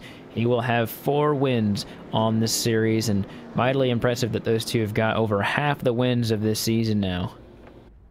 Yeah, it's crazy. Team Vincier, definitely the class of the field here tonight, with Matt Cucker picking up the Chargers win, and then Christian Peterson picking up the Super Truck, and now Christian Peterson picking up the late model stock feature win. So Team Vincier doing a great job here tonight and commanding the field, with both of them finishing 1 and 2 here tonight. So great job by both of those drivers. I think this is one of the biggest burnouts we've seen for one of these races. Peterson is absolutely burning it down here on the front straightaway, and I think he definitely deserves it for how good of a job he did making sure he was able to stay in front of everyone. So we'll talk to him in just a moment, and we will go through your running or your finishing order for how this race finished out. Christian Peterson wins the race after 60 laps of intense effort right there at the end, and then Matt Cucker will finish just short, 2nd place. Brendan Wilkinson finishes in the 3rd position with Tommy Ryan 4th, Ricky Harden 5th, Jacob Porter will finish out the night in 6th place, Dalton Collins 7th, Tanner Cook finishes in 8th. He's our biggest mover from 16th to 8th. Will Dravicki finishes 9th, and then Jonathan Smith, he'll finish 10th. Gabe Wood's going to be in 11th. 12th goes to Robbie Bunden. Randy Yoakum's going to finish 13th, and your last car on the lead lap. Then it goes Kyle Leveralt in 14th. 15th goes to Jeremy Watkins. Lou Oleski's going to be 16th. Tyler Lugo victory is going to be 17th. 18th goes to DJ Beverly. And rounding out your 19 car field, that's Jeremy Adams. And we will talk to your winner, Christian Peterson, once again. Back-to-back wins tonight. Christian, once again, looks like you didn't have as good of a handle on this one in the last couple of laps. You had a lot of pressure from, guess who, Matt Cucker again. Yeah, for sure. He was, I think Cucker was a little better, especially getting into 1. I could pull him back a little bit in 3 and 4 if I hit it perfect, but once he got to my bumper, man, like, he was, Ricky and him were like half a second back, like 0.6 back, something like that, racing, and I'm just cruising like it's a Sunday drive, and gets to my bumper, man, and I don't know, I'm not pushing any harder, like with my arms or my legs or physically, but like the mental concentration you need.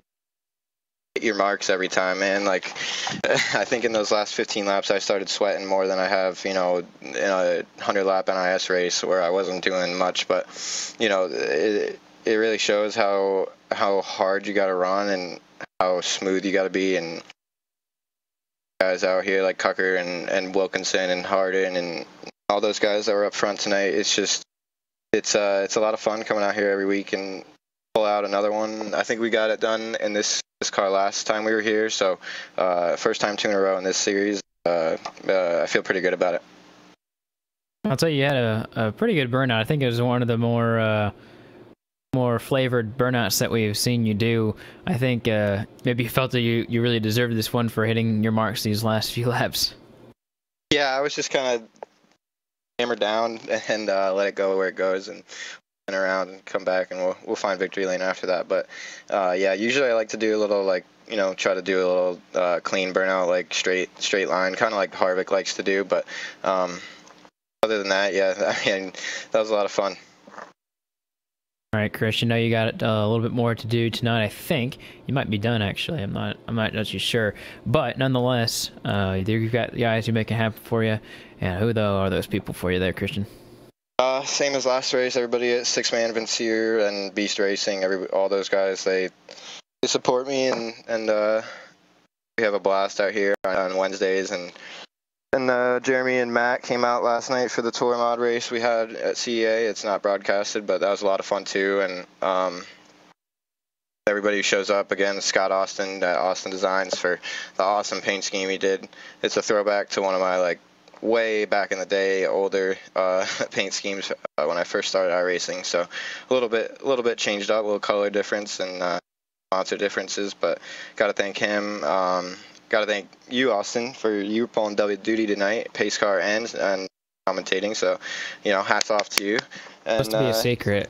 Oh, it's supposed to be a secret? Sorry about that. Well, secret's out of the bag, I guess. Secret's out of the bag, but, you know, good job. You did a good job. So, yeah, just everybody who shows up. Thank you, Kyle Barnes and Myrtle Beach, for putting on the show. There you have it, Christian Peterson, 23. And, yes, I did drive the pace car tonight, so that was fun. And we'll get a little bit more. I won't be the pace car the rest of the night. That is the truth, though. And we'll have another fun race. 2 more races, actually. We'll have the, looks like we'll have the mini stocks next, with the Chargers coming back in full swing with their short 25-lap feature. So we'll see the mini stocks right around the corner here at Myrtle Beach Speedway on LSRTV.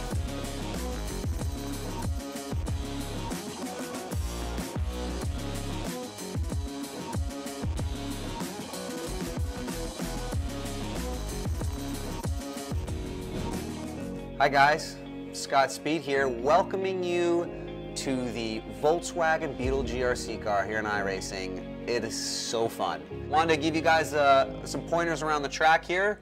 This is the actual track that we drove in Daytona. It looks unbelievable. When you see the footage from the onboard of the actual track, it's crazy how similar they got it.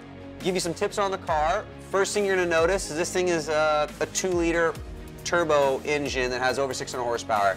And it is geared for acceleration. So you're gonna go through the gearbox very quickly. That's the first thing you know. As soon as you leave the pits, you're gonna be like, wow. You're just gonna have to upshift gears very rapidly.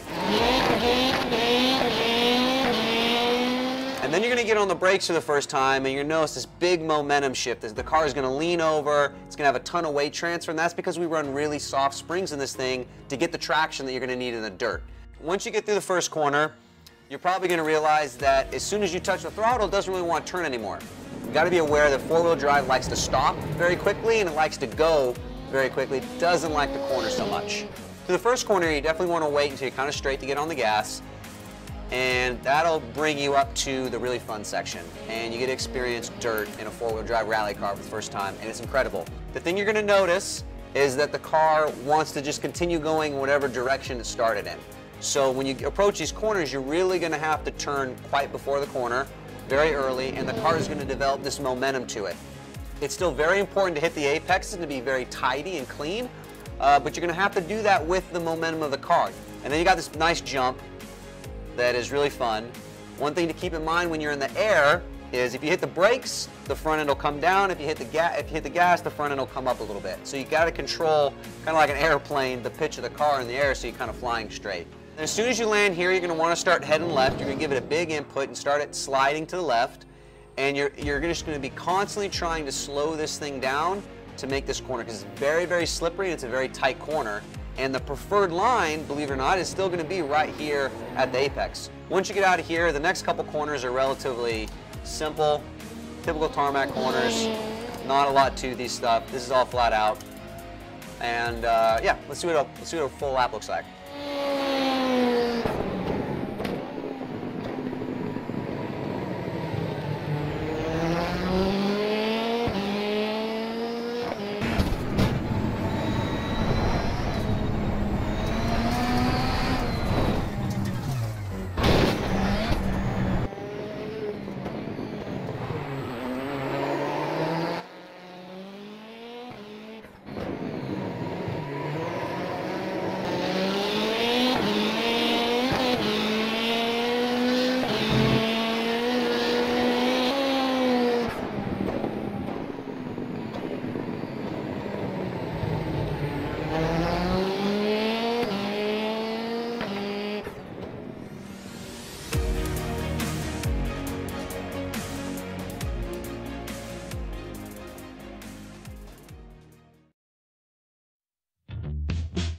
Welcome back to the Myrtle Beach Speedway as the MX-5s are here for the mini stock series with 30 laps in this one. These mini stocks are really fun to watch here as they've got lights on them, and in the night scheme of things, it's really fun to see where these guys are braking in the corners. I think it's been a while since we've seen these cars actually under the lights, and it'll be really, really fun to see these cars go back in full swing here after our few weeks. This is one of the biggest fields I think we've seen in these mini stocks here. I think we're seeing about 13, maybe 15, 16 cars here tonight. So it's a really big field for these guys. Yeah, and the big field should produce some great racing with these, because you can really beat and bang with these things as we've seen in the past. You can really get up and push these things and not get a lot of damage. So it'll be interesting to see how hard people push. It's only going to be a 30-lap feature here tonight, so they won't have a lot of time to do much in terms of racing, because we know and we've harped on it enough on how hard it is to pass here. So we'll have to see how hard these guys race. But yeah, really, really good field here tonight. When you look at the mini stock standings, Tommy Ryan's on the top by 16 points over Ricky Harden, and definitely we'll look at those two throughout the night. Both of those drivers have a massive lead over the next few guys. Matthew Tucker, Dwight Beverly, and Richard Reagan Jr. Seeing that those guys in particular got a lot of work to do in the next few weeks in the series. Is, like I said at the very top of the broadcast, this is only just over halfway throughout this season, and really is going to be important for these guys to get good finishes. Up front tonight here on the starting grid, though, is Tyler Lugo Vickery. It's his first pole of the season. Then you've got Gabe Wood, who will start from the second position here on tonight's starting grid. And then you've got David Messier starting from third with Matthew Tucker fourth, and Ricky Harden will start fifth. Sixth goes to DJ Beverly. Tommy Ryan is going to be seventh. Jeremy Adams 8th, 9th goes to Will Dravicki, and Tanner Cook is going to be 10th. Starting from the 11th position is going to be Rafe Slate, then Randy Yoakum 12th. Kyle Everalt will start from the 13th position with Robbie Bunden and Matt Tucker, rounding out the full 15-car field tonight. It's one of our biggest fields of the season so far, and with only 19 total entries, this is a massive field. I don't think we've had more than 11 or 12 cars in this series, so definitely with these cars being as unstable as we've seen in the past, definitely really looking to see what all these drivers are able to do and handle, because I know for a fact that when you get on the brakes in these cars, they like to absolutely just spin out, especially in turn one. Yeah, these cars are definitely hard to handle, and that's why I mentioned at the top, we'll have to see how hard these drivers will push, because they can be so hard to handle, and 30 laps is not really a lot of time to get it under your belt and still be competitive here. So we'll have to see how hard these guys push it here in the opening laps, but should be interesting. As you mentioned, we got a 15-car field, so it should be pretty fun here tonight. Right, you are, and with one more lap of pacing to go, Lugo Vickery and Gabe Wood will start this field tonight from the front row. With these cars, I think we always have somewhat of an unpredictable race of who will get towards the front of the field. Last time we had these mini stocks, Tommy Ryan was the winner. He's going to start from the 7th position. Then the time before that, when we had the mini stocks, which was all the way back in week 7, Tommy Ryan was the winner. So he's the driver I think that all these drivers are going to try and make sure they stay in front of as they are coming out of turn number 4, and we are going to have the start of this 30-lap event. Looks like Gabe Wood gets a really good start on this one as they go into turn number 1. Yeah, Gabe Wood able to power on the outside and get as good of a restart as you, or a good of a start as you can expect here on the outside in these cars. He's still going way outside, as now Lugo Vickery going to get into the inside wall there and bounce off and almost get up into David Messier, as he was able to move up quickly and get out of the way as that. But Gabe Wood going to be moved up to the lead. Lugo Vickery not done yet, powering back down the back straightaway and trying to make it into turn 3, but just doesn't get there in time. And he is very, very lucky. Oh, big contact in turns number 3 and 4. That is going to bring out the caution. And what a hit. I think that's Matthew Tucker right back there. He got loose into the corner and got slammed hard by one driver. And I'm not exactly sure who hit him, but he got sideways and then just got clobbered. I think that's Rafe Slate, who almost went upside down there, and I think Jeremy Adams once again has got collected in another accident. Tell you what, you got a feel for the number 89 here. He's had so many incidents in this race. This one's probably the most minor, but still another one to be involved in, as we have our first caution of the night. Yeah, it looks like the 96 of Tanner Cook just gonna get into the outside wall going out of turn 4, and then Randy Yoakum gonna completely nail him, and he's gonna go up and over and sliding down the front straightaway, and not gonna make it quite to the start finish line, but a wild ride for that 96 machine of Tanner Cook. Meanwhile, up front, it's gonna be Gabe Wood leading this field under caution. Gabe Wood actually got really loose on that opening lap, but because Lugo Vickery got into the inside wall, I should say, he got into the inside wall, Gabe actually had pretty clear run forward. So really looking at these guys right here to see what they got on these first few laps. Once they get the tire pressures up, they will really start to get some foothold on get a foothold under them. And I think once these tire pressures up, they'll get a little bit more grounded onto this track. With 25 laps to go here, coming to the next start to the start finish line, gotta imagine that when these cautions come out, they're really starting to take the laps down, and it's gonna be a lot more difficult to get a win. It will be a little bit more difficult, especially with how these cars handled, because you saw people getting loose on the opening lap, and you mentioned Gabe Wood being one of them. These cars are very hard to handle. Tyler Lugo Vickery being another one. Those are your top two who have already had some experiences with this car. As the cone car comes out, Gabe Wood will go to the bottom and Tyler Lugo Vickery will go to the top. But just mentioning him, the car snapped and it hit the inside wall. Luckily everybody was able to miss him, but these cars are just so difficult to handle, so we'll have to see how long it takes these cars to come into shape and get some great racing going on here. And we will have just a few corners, and we'll see what these guys align themselves here on this evening's restart. The first restart of the night, and that outside line was the first time I think tonight that we've seen just a straight up pass on the first lap of the race. So Gabe Wood will start from the bottom. We'll see if it works out for him. He goes early and has a great jump, and that inside line does not get going. I don't think someone was in the right gear in that outside lane. That's where you want to be on that one, as all those drivers get going really well. And I think that was a terrible mistake. I think that might have been DJ Beverly. He just did not get through the gears at all, if it was even in the right one. But oh, big wreck going to turn number 3. Don't think that's going to cause a caution to come out, but I think both those drivers done. That's Leveralt and Cook right there in turn number 4, but we stay green here on lap number 8.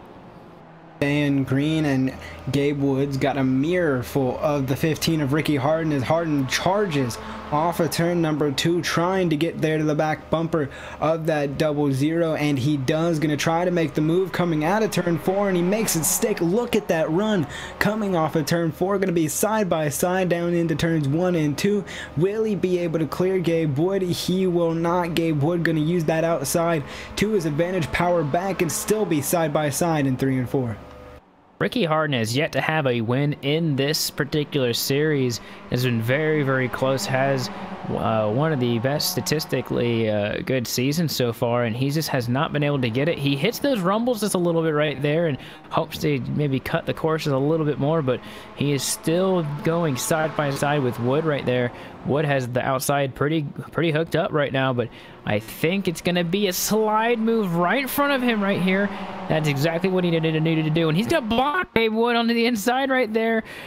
And I don't think it's going to work for him right there. It looks like the 15 is going to have... Yeah, he's going to have the momentum on the outside, so the block really helped him out right there. Yeah, and that battle that they were having side by side for so long, it's brought Tommy Ryan, Matt Cucker, a whole host of other drivers up to this battle and made this battle a whole lot bigger. So Ricky Harden, Gabe Wood gonna have some work on their hands, as it looks like Matt Cucker maybe went a little bit too wide or slowed way up going into the corner, and that's gonna allow Tyler Lugo Vickery to get on the back bumper, but not for long, as Matt Cucker regathers the car and gets back going once again. Ricky Harden still holding off Gabe Wood. Gabe Wood trying to get there, and he's going to be on the back bumper coming out of turn 2. Will he try to make the move? He's going to look to the inside. He's going to try to get there in turn 3. He's going to stick the nose in, and he's going to make it stick going through 3 and 4, but not quite make it stick, as there was a little bobble. Ricky Harden still remains your leader. Look at the outside. Tommy Ryan's right there to go and try and make the momentum lane work, and he's absolutely right there to the outside of Gabe Wood, and he's got a really good car right now. It's making everything work out, at least at the moment. He's going to probably get around Wood right here out of turn number 4 and go set his sights on Ricky Harden, and he does do that indeed. He clears Gabe Wood, and I'll tell you what, Tommy Ryan has got something figured out in these cars. And he's already in second place after starting in the 7th position, and he's already making a lot of progress on the 15 of Harden. He could almost make that pass right now, but he's going to wait, set him up, and he's got himself a fast car right now. And I believe going in 3 and 4 that he could have been aggressive and made that move, but the 6 of Tommy Ryan thought better of it, thought he would hold off for another lap or 2, set that 15 car up and try to get the run. Here he comes off of turn 2 again, gonna try to replay it again, be all over the back bumper, but not gonna quite be there and not gonna quite have the run that he had the last time by. He's still gotta try to be defensive and not let Gabe Wood make a move here to the inside, because that could spoil things for Tommy Ryan. But look at him running that outside line, I should say, as everybody else is running the inside. It really works out for him, as he's now all over the back bumper and still not making that move on Ricky Harden. Doing everything he needs to do to kind of just keep his nose clean, over halfway. But these 3 cars are very, very close together still. Gabe Wood going to go into the inside, try and make the pass for position, and he's not going to make it stick. Maybe he is, but he's making that move because Tommy Ryan has kind of stalled out behind the 15, hasn't been able to figure out a way to get around him right now, and Wood is trying to do it. Matt Cucker is coming back into the party here in his first race in this series. And so these 4 drivers right now are kind of partied up, kind of started to get really clumped up together. And I think when you see those 2 fighting side by side, Ricky Harden can just only smile knowing the fact that he's going to kind of get a little bit less pressure behind him. And so Ricky Harden still leading the way, as he has since he got the lead. Remember, he started in the 5th position, so did a good job to get up there. And oh, looks like Tommy Ryan gets in the outside wall in the entrance of the corner, so he will lose that position. No contest between him and Gabe Wood, so he comes back with a lot of speed, but definitely lost both those positions fairly quickly.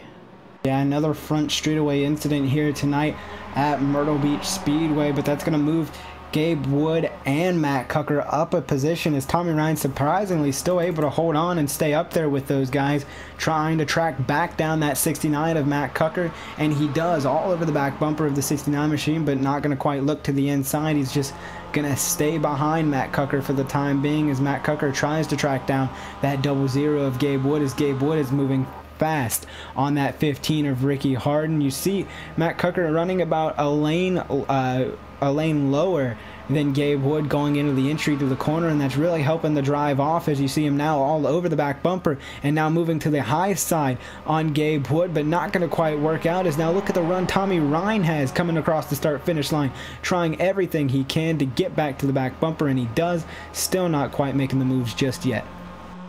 I think Ricky Harden's in a really good position because of the fact that Gabe Wood hasn't had the speed to get around him earlier. Looks like he may have had a bobble into the corner, but Ricky's really been able to just kind of be solidly in front of him, although he's losing a little bit of time here to Gabe Wood. But once they start going side by side, or if they start going side by side, I think that opens the window for everyone behind him. But there's a caution out on the field, wrecking 3, and wow, that is going to change everything. I think it was Lugo Vickery right there. And yes, he gets in the outside wall. Looks like it might have been with a little bit of help, or he got in the outside wall. We've seen this every week. He gets into the outside wall, and it just would not let his car go. So that is really unfortunate for him. And I think there was one other person who got involved too.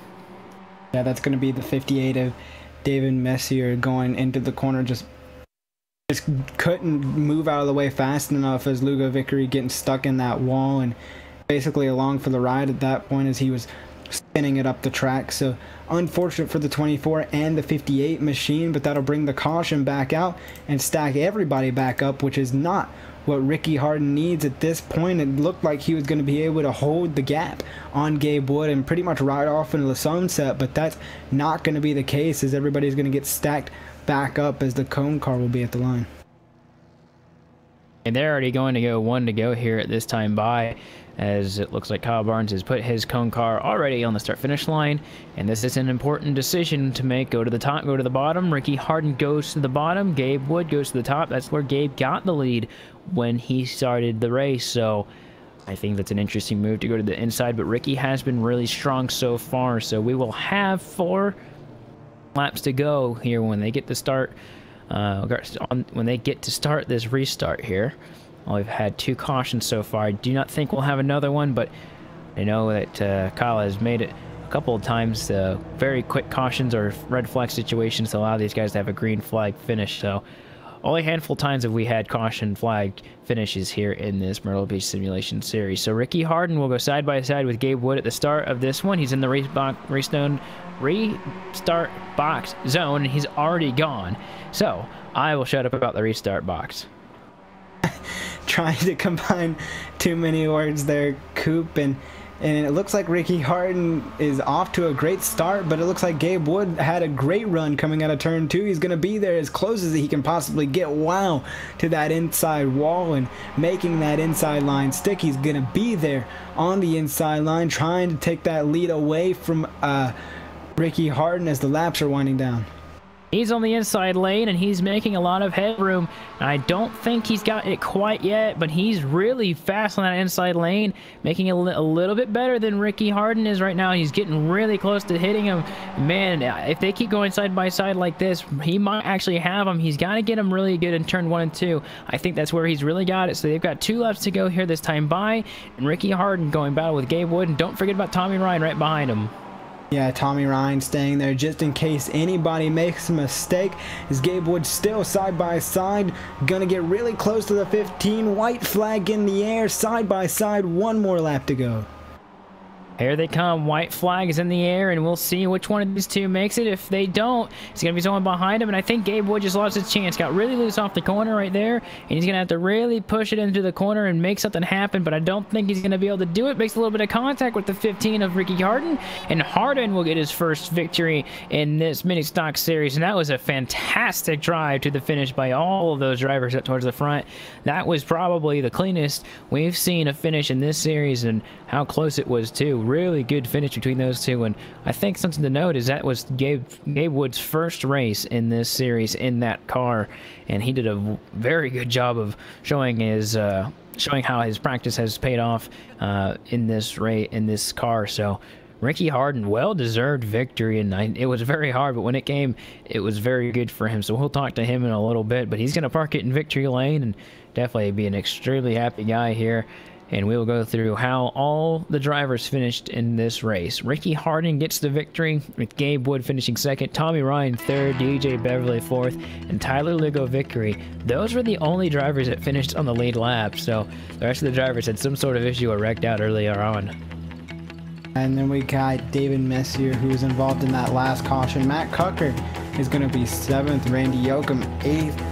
9th goes to Robbie Bunden, and rounding out your top 10, the 89, Adams.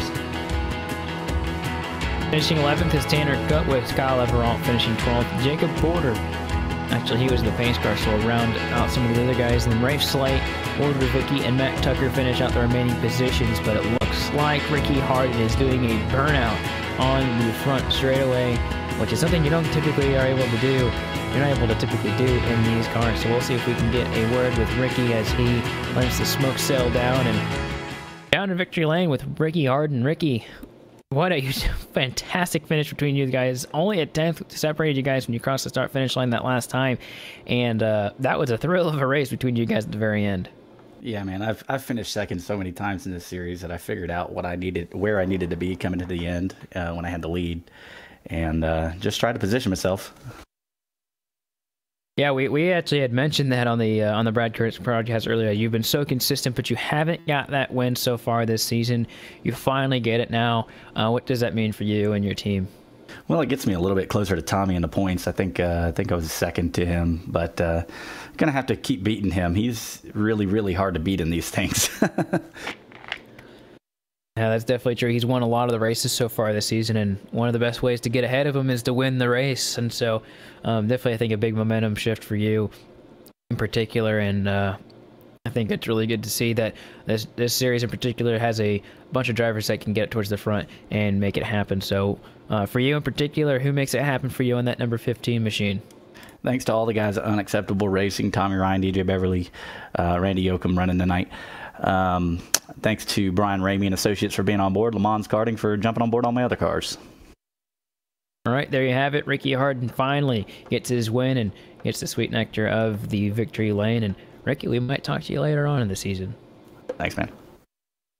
All right, there you have it. And we've got one more race to go. It's going to be the second twin, which is going to be those Chargers divisions that look like the late models, but they are quite a bit different. They got that extra weight, and they are going to be going from daytime to nighttime, so that'll be really fun to see. You're not going to want to miss it. For 25 laps of action here on LSRTV, your home for sim racing on Myrtle Beach Speedway.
Welcome back to Myrtle Beach Speedway as we are having the last race on the evening. It's going to be the Chargers second twin event for 25 laps.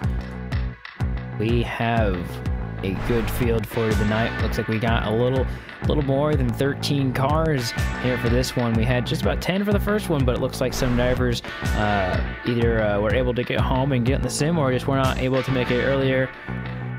They will be out for this one. I think this will only be the biggest field we have for this Chargers division. So we've had some really good car counts for these races in the last couple races, and definitely it's been showing to have some great finishes here. So really, when you start to look at the standings, obviously not updated because we had its win earlier, but Matt Cucker had won the race earlier. He's definitely looking to have another one in his pocket. He really is, and a driver looking for a rebound is going to be that 89 of Jeremy Adams, who hasn't really had one of his best nights here tonight, Coop. He's been involved in a few incidents in the other races, the other features here tonight, and he's just looking for a bounce back and maybe trying to stay up there with Matt Cucker. But as you mentioned, Matt Cucker, a very strong competitor here tonight, got one under his belt already here tonight, looking to sweep the Chargers.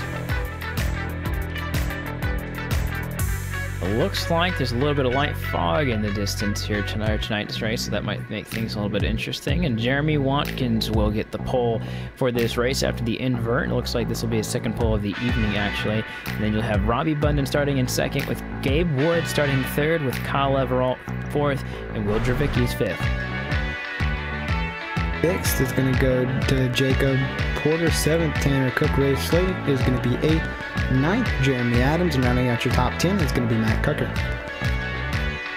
Tommy Ryan starts 11th with Ricky Harden. He just won the last race in the mini stocks. He'll start 12th with David Messier. 13th, DJ Beverly. 14th, and Randy Yoakum. He will start 15th on the night.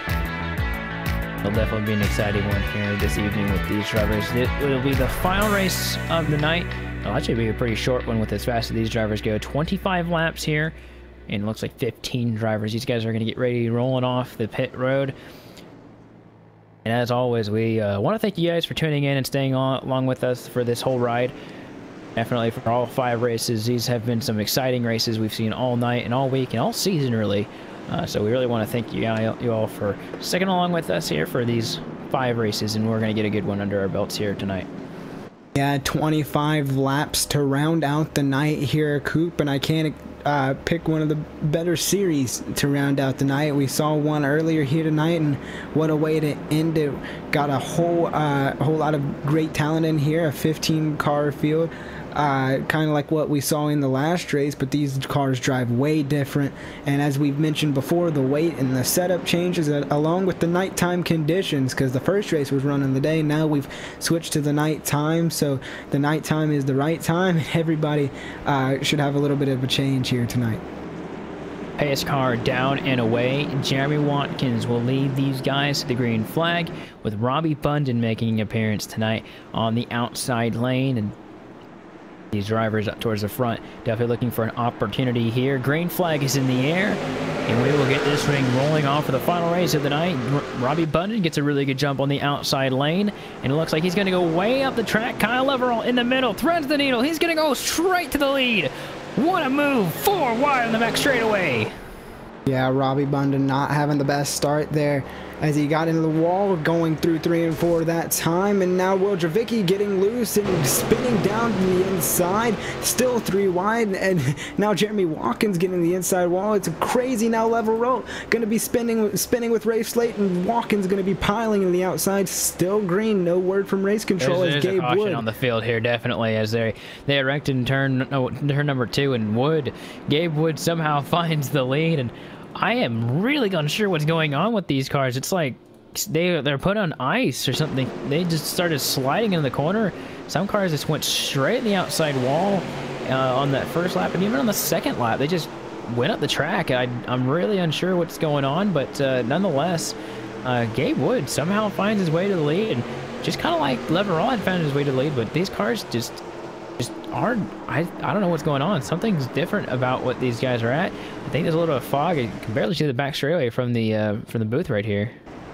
Yeah, the fog is pretty much everywhere here, Coop, and it might make it a little bit difficult on these cars to handle, because all these cars were everywhere going through the turns 1 and 2 and down the back straightaway. The cars were all over the place, beating and banging off each other, 3, 4 wide down the back straightaway, multiple cars on the wall. Just a hectic start to the right here tonight. But out of all of that carnage going through, Gabe Wood started third, managed to keep his car up there and gain the lead. So Gabe Wood, Jacob Porter, and Tanner Cook all benefiting from that wreck there. I think these guys know exactly how to get in through the first few laps here, now that they've had a little bit of taste of what's going on. Either that or they all just went crazy. I think I'm trying to give them the benefit of the doubt, but possibly these first few drivers just completely overdrove the corner, and that being, you know, the 87 of Robbie Bundon and just about everyone else in that top 5 group. Except for Gabe Wood, who kept it down on the track. And then when you look at Porter, he gained quite a bit of positions too with Tanner Cook and Matt Cucker. They all rode the bottom of the track pretty nicely, and so because of that, they were able to get a lot of spots. And then Tommy Ryan and Ricky Harden, they went from 11th and 12th to 6th and 7th. So really, really interesting race. It started to come out. We're going to get 20 laps to go here when we start. It's actually the exact same way it started earlier on tonight with the first twin. So Gabe Wood will start this restart with Jacob Porter to his outside. And he's in the restart box, and when will he go? He goes a little bit later, but he gets a great jump over Porter, who now has Tanner Cook to his inside going to turn number 1. Yeah, Tanner Cook trying to take second away from Jacob Porter, and he does with ease coming through turns 1 and 2. Gabe Wood out to a great lead, as now Jacob Porter going to stick the nose back in there, trying to keep his nose in there. Going to go way wide in 3 and 4, though. Going to open up the door for Tanner Cook to really just take that position and try to make a move, as you see him kind of dive the corner down in, try to get some ground up on Gabe Wood, but not going to quite make it stick. He's going to slide up the track a little bit, get and brush the wall, going down the back straightaway just a little bit. Now Jacob Porter under fire from Ricky Harden just behind them. Oh, Ricky Harden gets a little loose, and he's actually going to save it, get off Jacob Porter. That was really almost bad for the number 89 of Jeremy Adams, who's had just a really bad race. Looks like we got a car around, and that's going to have the caution. Gabe Wood just lost the lead to Tanner Cook. I don't know how that's going to... I don't know who's going to actually get the lead right there, because Tanner Cook had just made the pass for the lead. He may have to give it back, and he does. Gabe Wood, saved by the bell. Yeah, and it goes back to that caution rule. They hadn't crossed the line to complete the lap, and Gabe Wood gets saved just a little bit to keep the position there, and Tanner Cook will have to do it all over again and re-rack him and stack him back on that second line. So very fortunate for that 00 machine.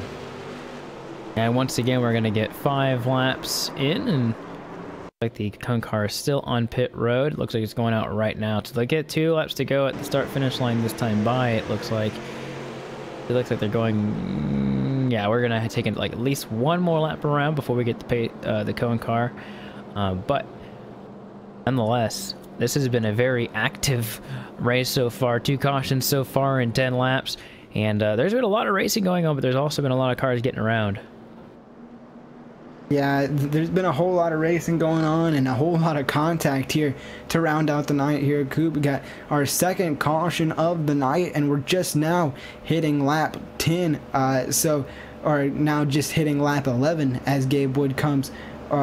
Wait, no, I've got the track all backwards here. I'm all backwards coming down. It's been a long night here of racing, but yeah, lap 10, 2 cautions, a weird start to tonight's race. Not very different from how we started the evening here tonight, Coop, but Gabe Wood is going to have to do all he can to try to keep that 96 of Tanner Cook behind him, because that car was on rails coming up through the field.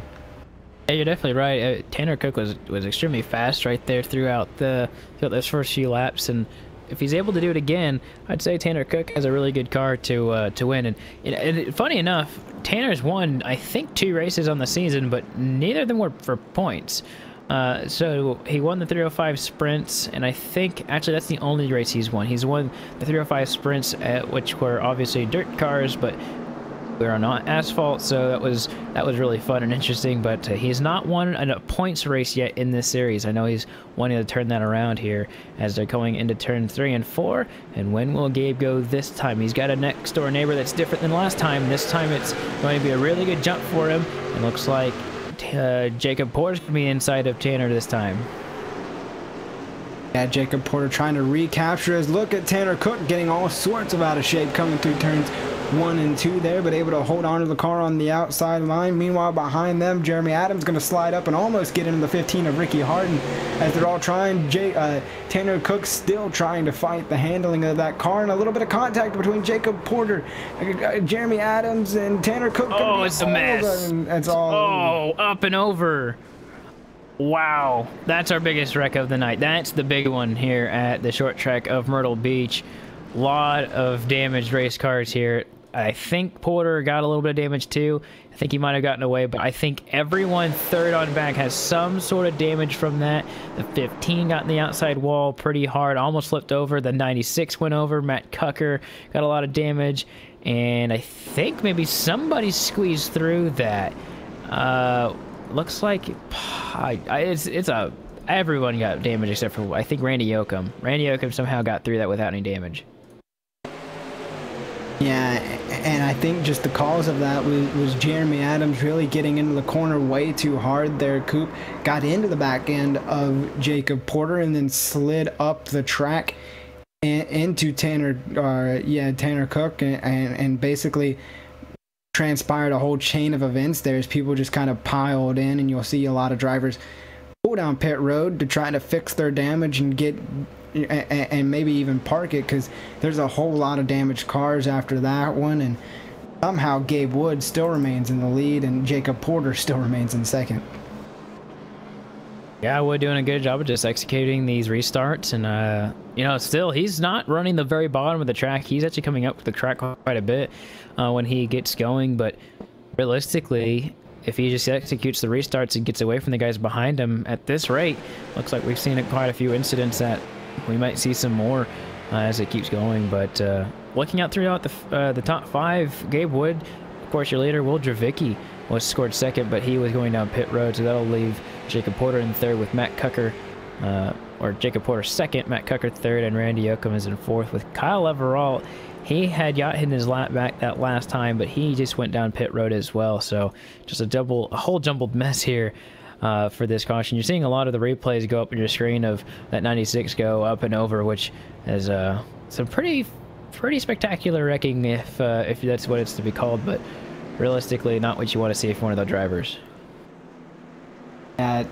Definitely not here, Coop, and we're now within 10 laps to go as these cars are doubling up via the cone car. Gabe Wood going to be on the inside, Jacob Porter going to be on the outside, and then Matt Cucker and Randy Yoakum. So maybe this could be our final restart of the night. We'll see how these drivers do on this restart.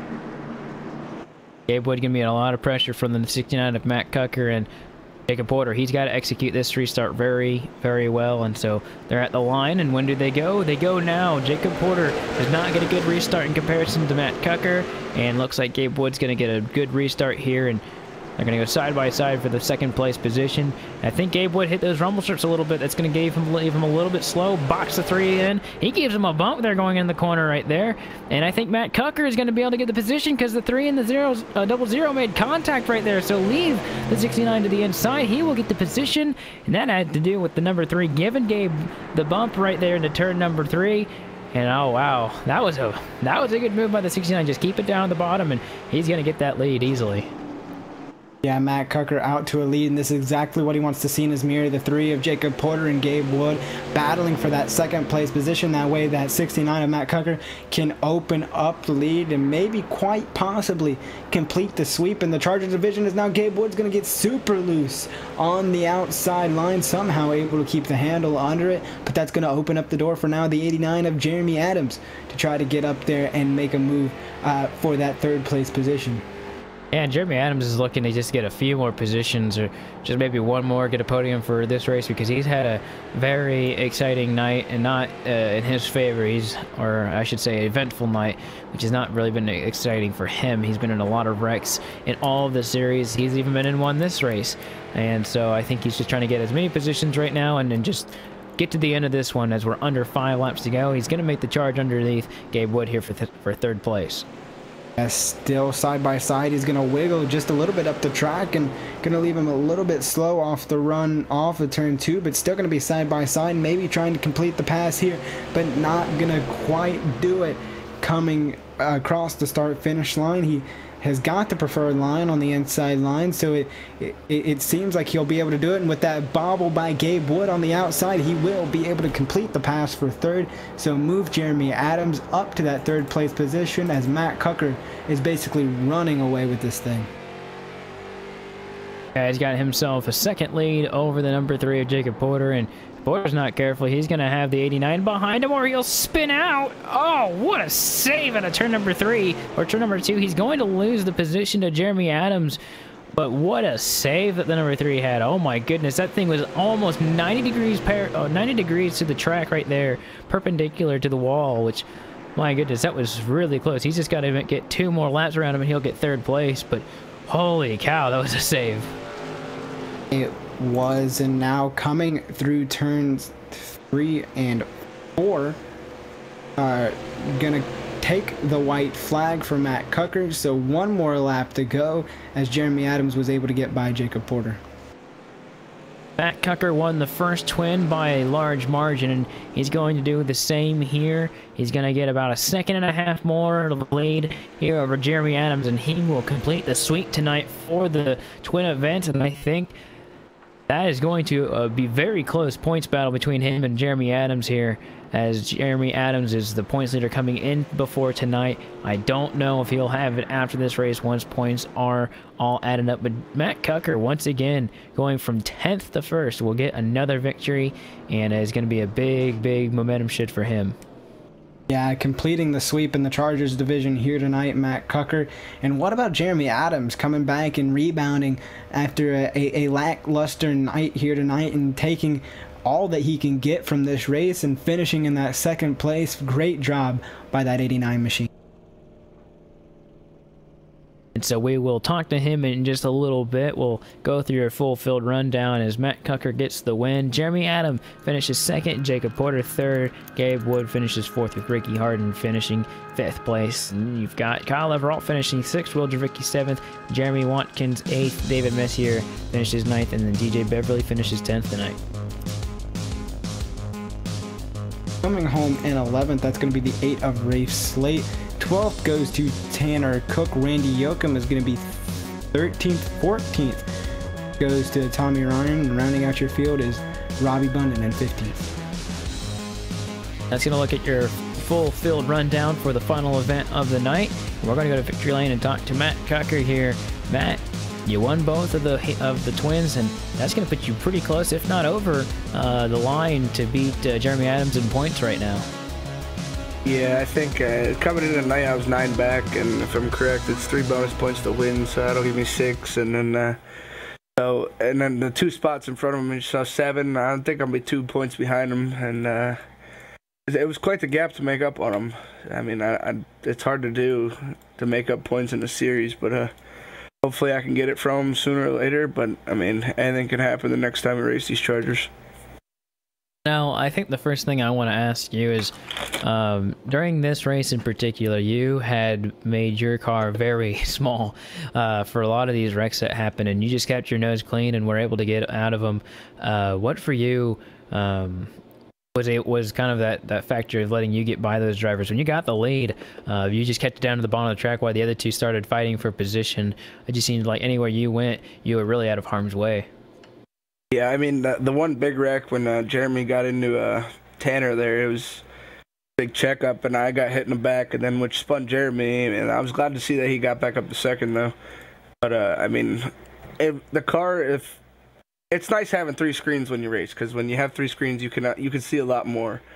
And I think that's what's really helping me with this series and any short track that I do is the 3 screens, because you can see more than what you normally see with only one screen while racing. Most definitely. And before we let you go, Matt, and celebrate your couple of victories tonight, who makes it happen for you on the 69 machine? I think ILS, Globalcom, Vinci Racing. You guys are putting a show on. It's always fun watching a broadcast after I get done racing and watching it over and over. And I thank Kyle Barnes and Myrtle Beach for putting the show on. And undefeated in Chargers so far this year. Hopefully we can keep going. Yeah, that's 6 for 6 for you, I think, on the season, and definitely a big statement to be said for you. Congratulations, and maybe we'll talk to you next time the Chargers come along. I hope so. Thank you. There you have it. Matt Cucker once again is a winner in the Chargers division, and after a long night of racing, it comes to a close. The night is close to being over, and the lights on the track are going to be dimming here soon. And like we talked about earlier, the night got darker quicker, but I think something was just in the air with these guys on this race. But in the end, Matt Cucker got it done once again. He did, and he really knows how to close out these races and be in the right place at the right time. So great run by that 69 machine, and all of our winners here tonight, from Ricky Harden to Christian Peterson. Everybody did such a great job here tonight. What a way to end the night here tonight. Right you are. We had Matt Cucker win, Christian Peterson and Ricky Harden win. Cucker and Peterson won 2 races respectively in their respective divisions. So definitely wanted to talk about the things going on with LSRTV. As always, we have this series every Wednesday night. On Thursday, tomorrow, we're going to have the Upstate Racing League. Then we'll have Friday Super Speedway Cup Series, and then the BNC Lawn and Landscaping Truck Series will come back on Saturday. Don't want to forget that we also have the Icebreaker Series on Monday, and the Pro Series to the road to the NASCAR Peak Antifreeze Series will be on Tuesday. So to keep up with more information on the Championship Esports Association, you can go to championshipesports.com to keep up on everything with LSRTV. You can go to our Facebook, or you can go to @LSRTV on Twitter, or you can go to livesimracing.com for more information. So from all of us in the booth, I'm Austin Coop, Chris Murdoch was helping me in the booth, and then of course as always, Cisco has given us the picture for tonight's broadcast. So from all of us at LSRTV, we thank you for tuning in, and we'll see you all at the next track. Good night.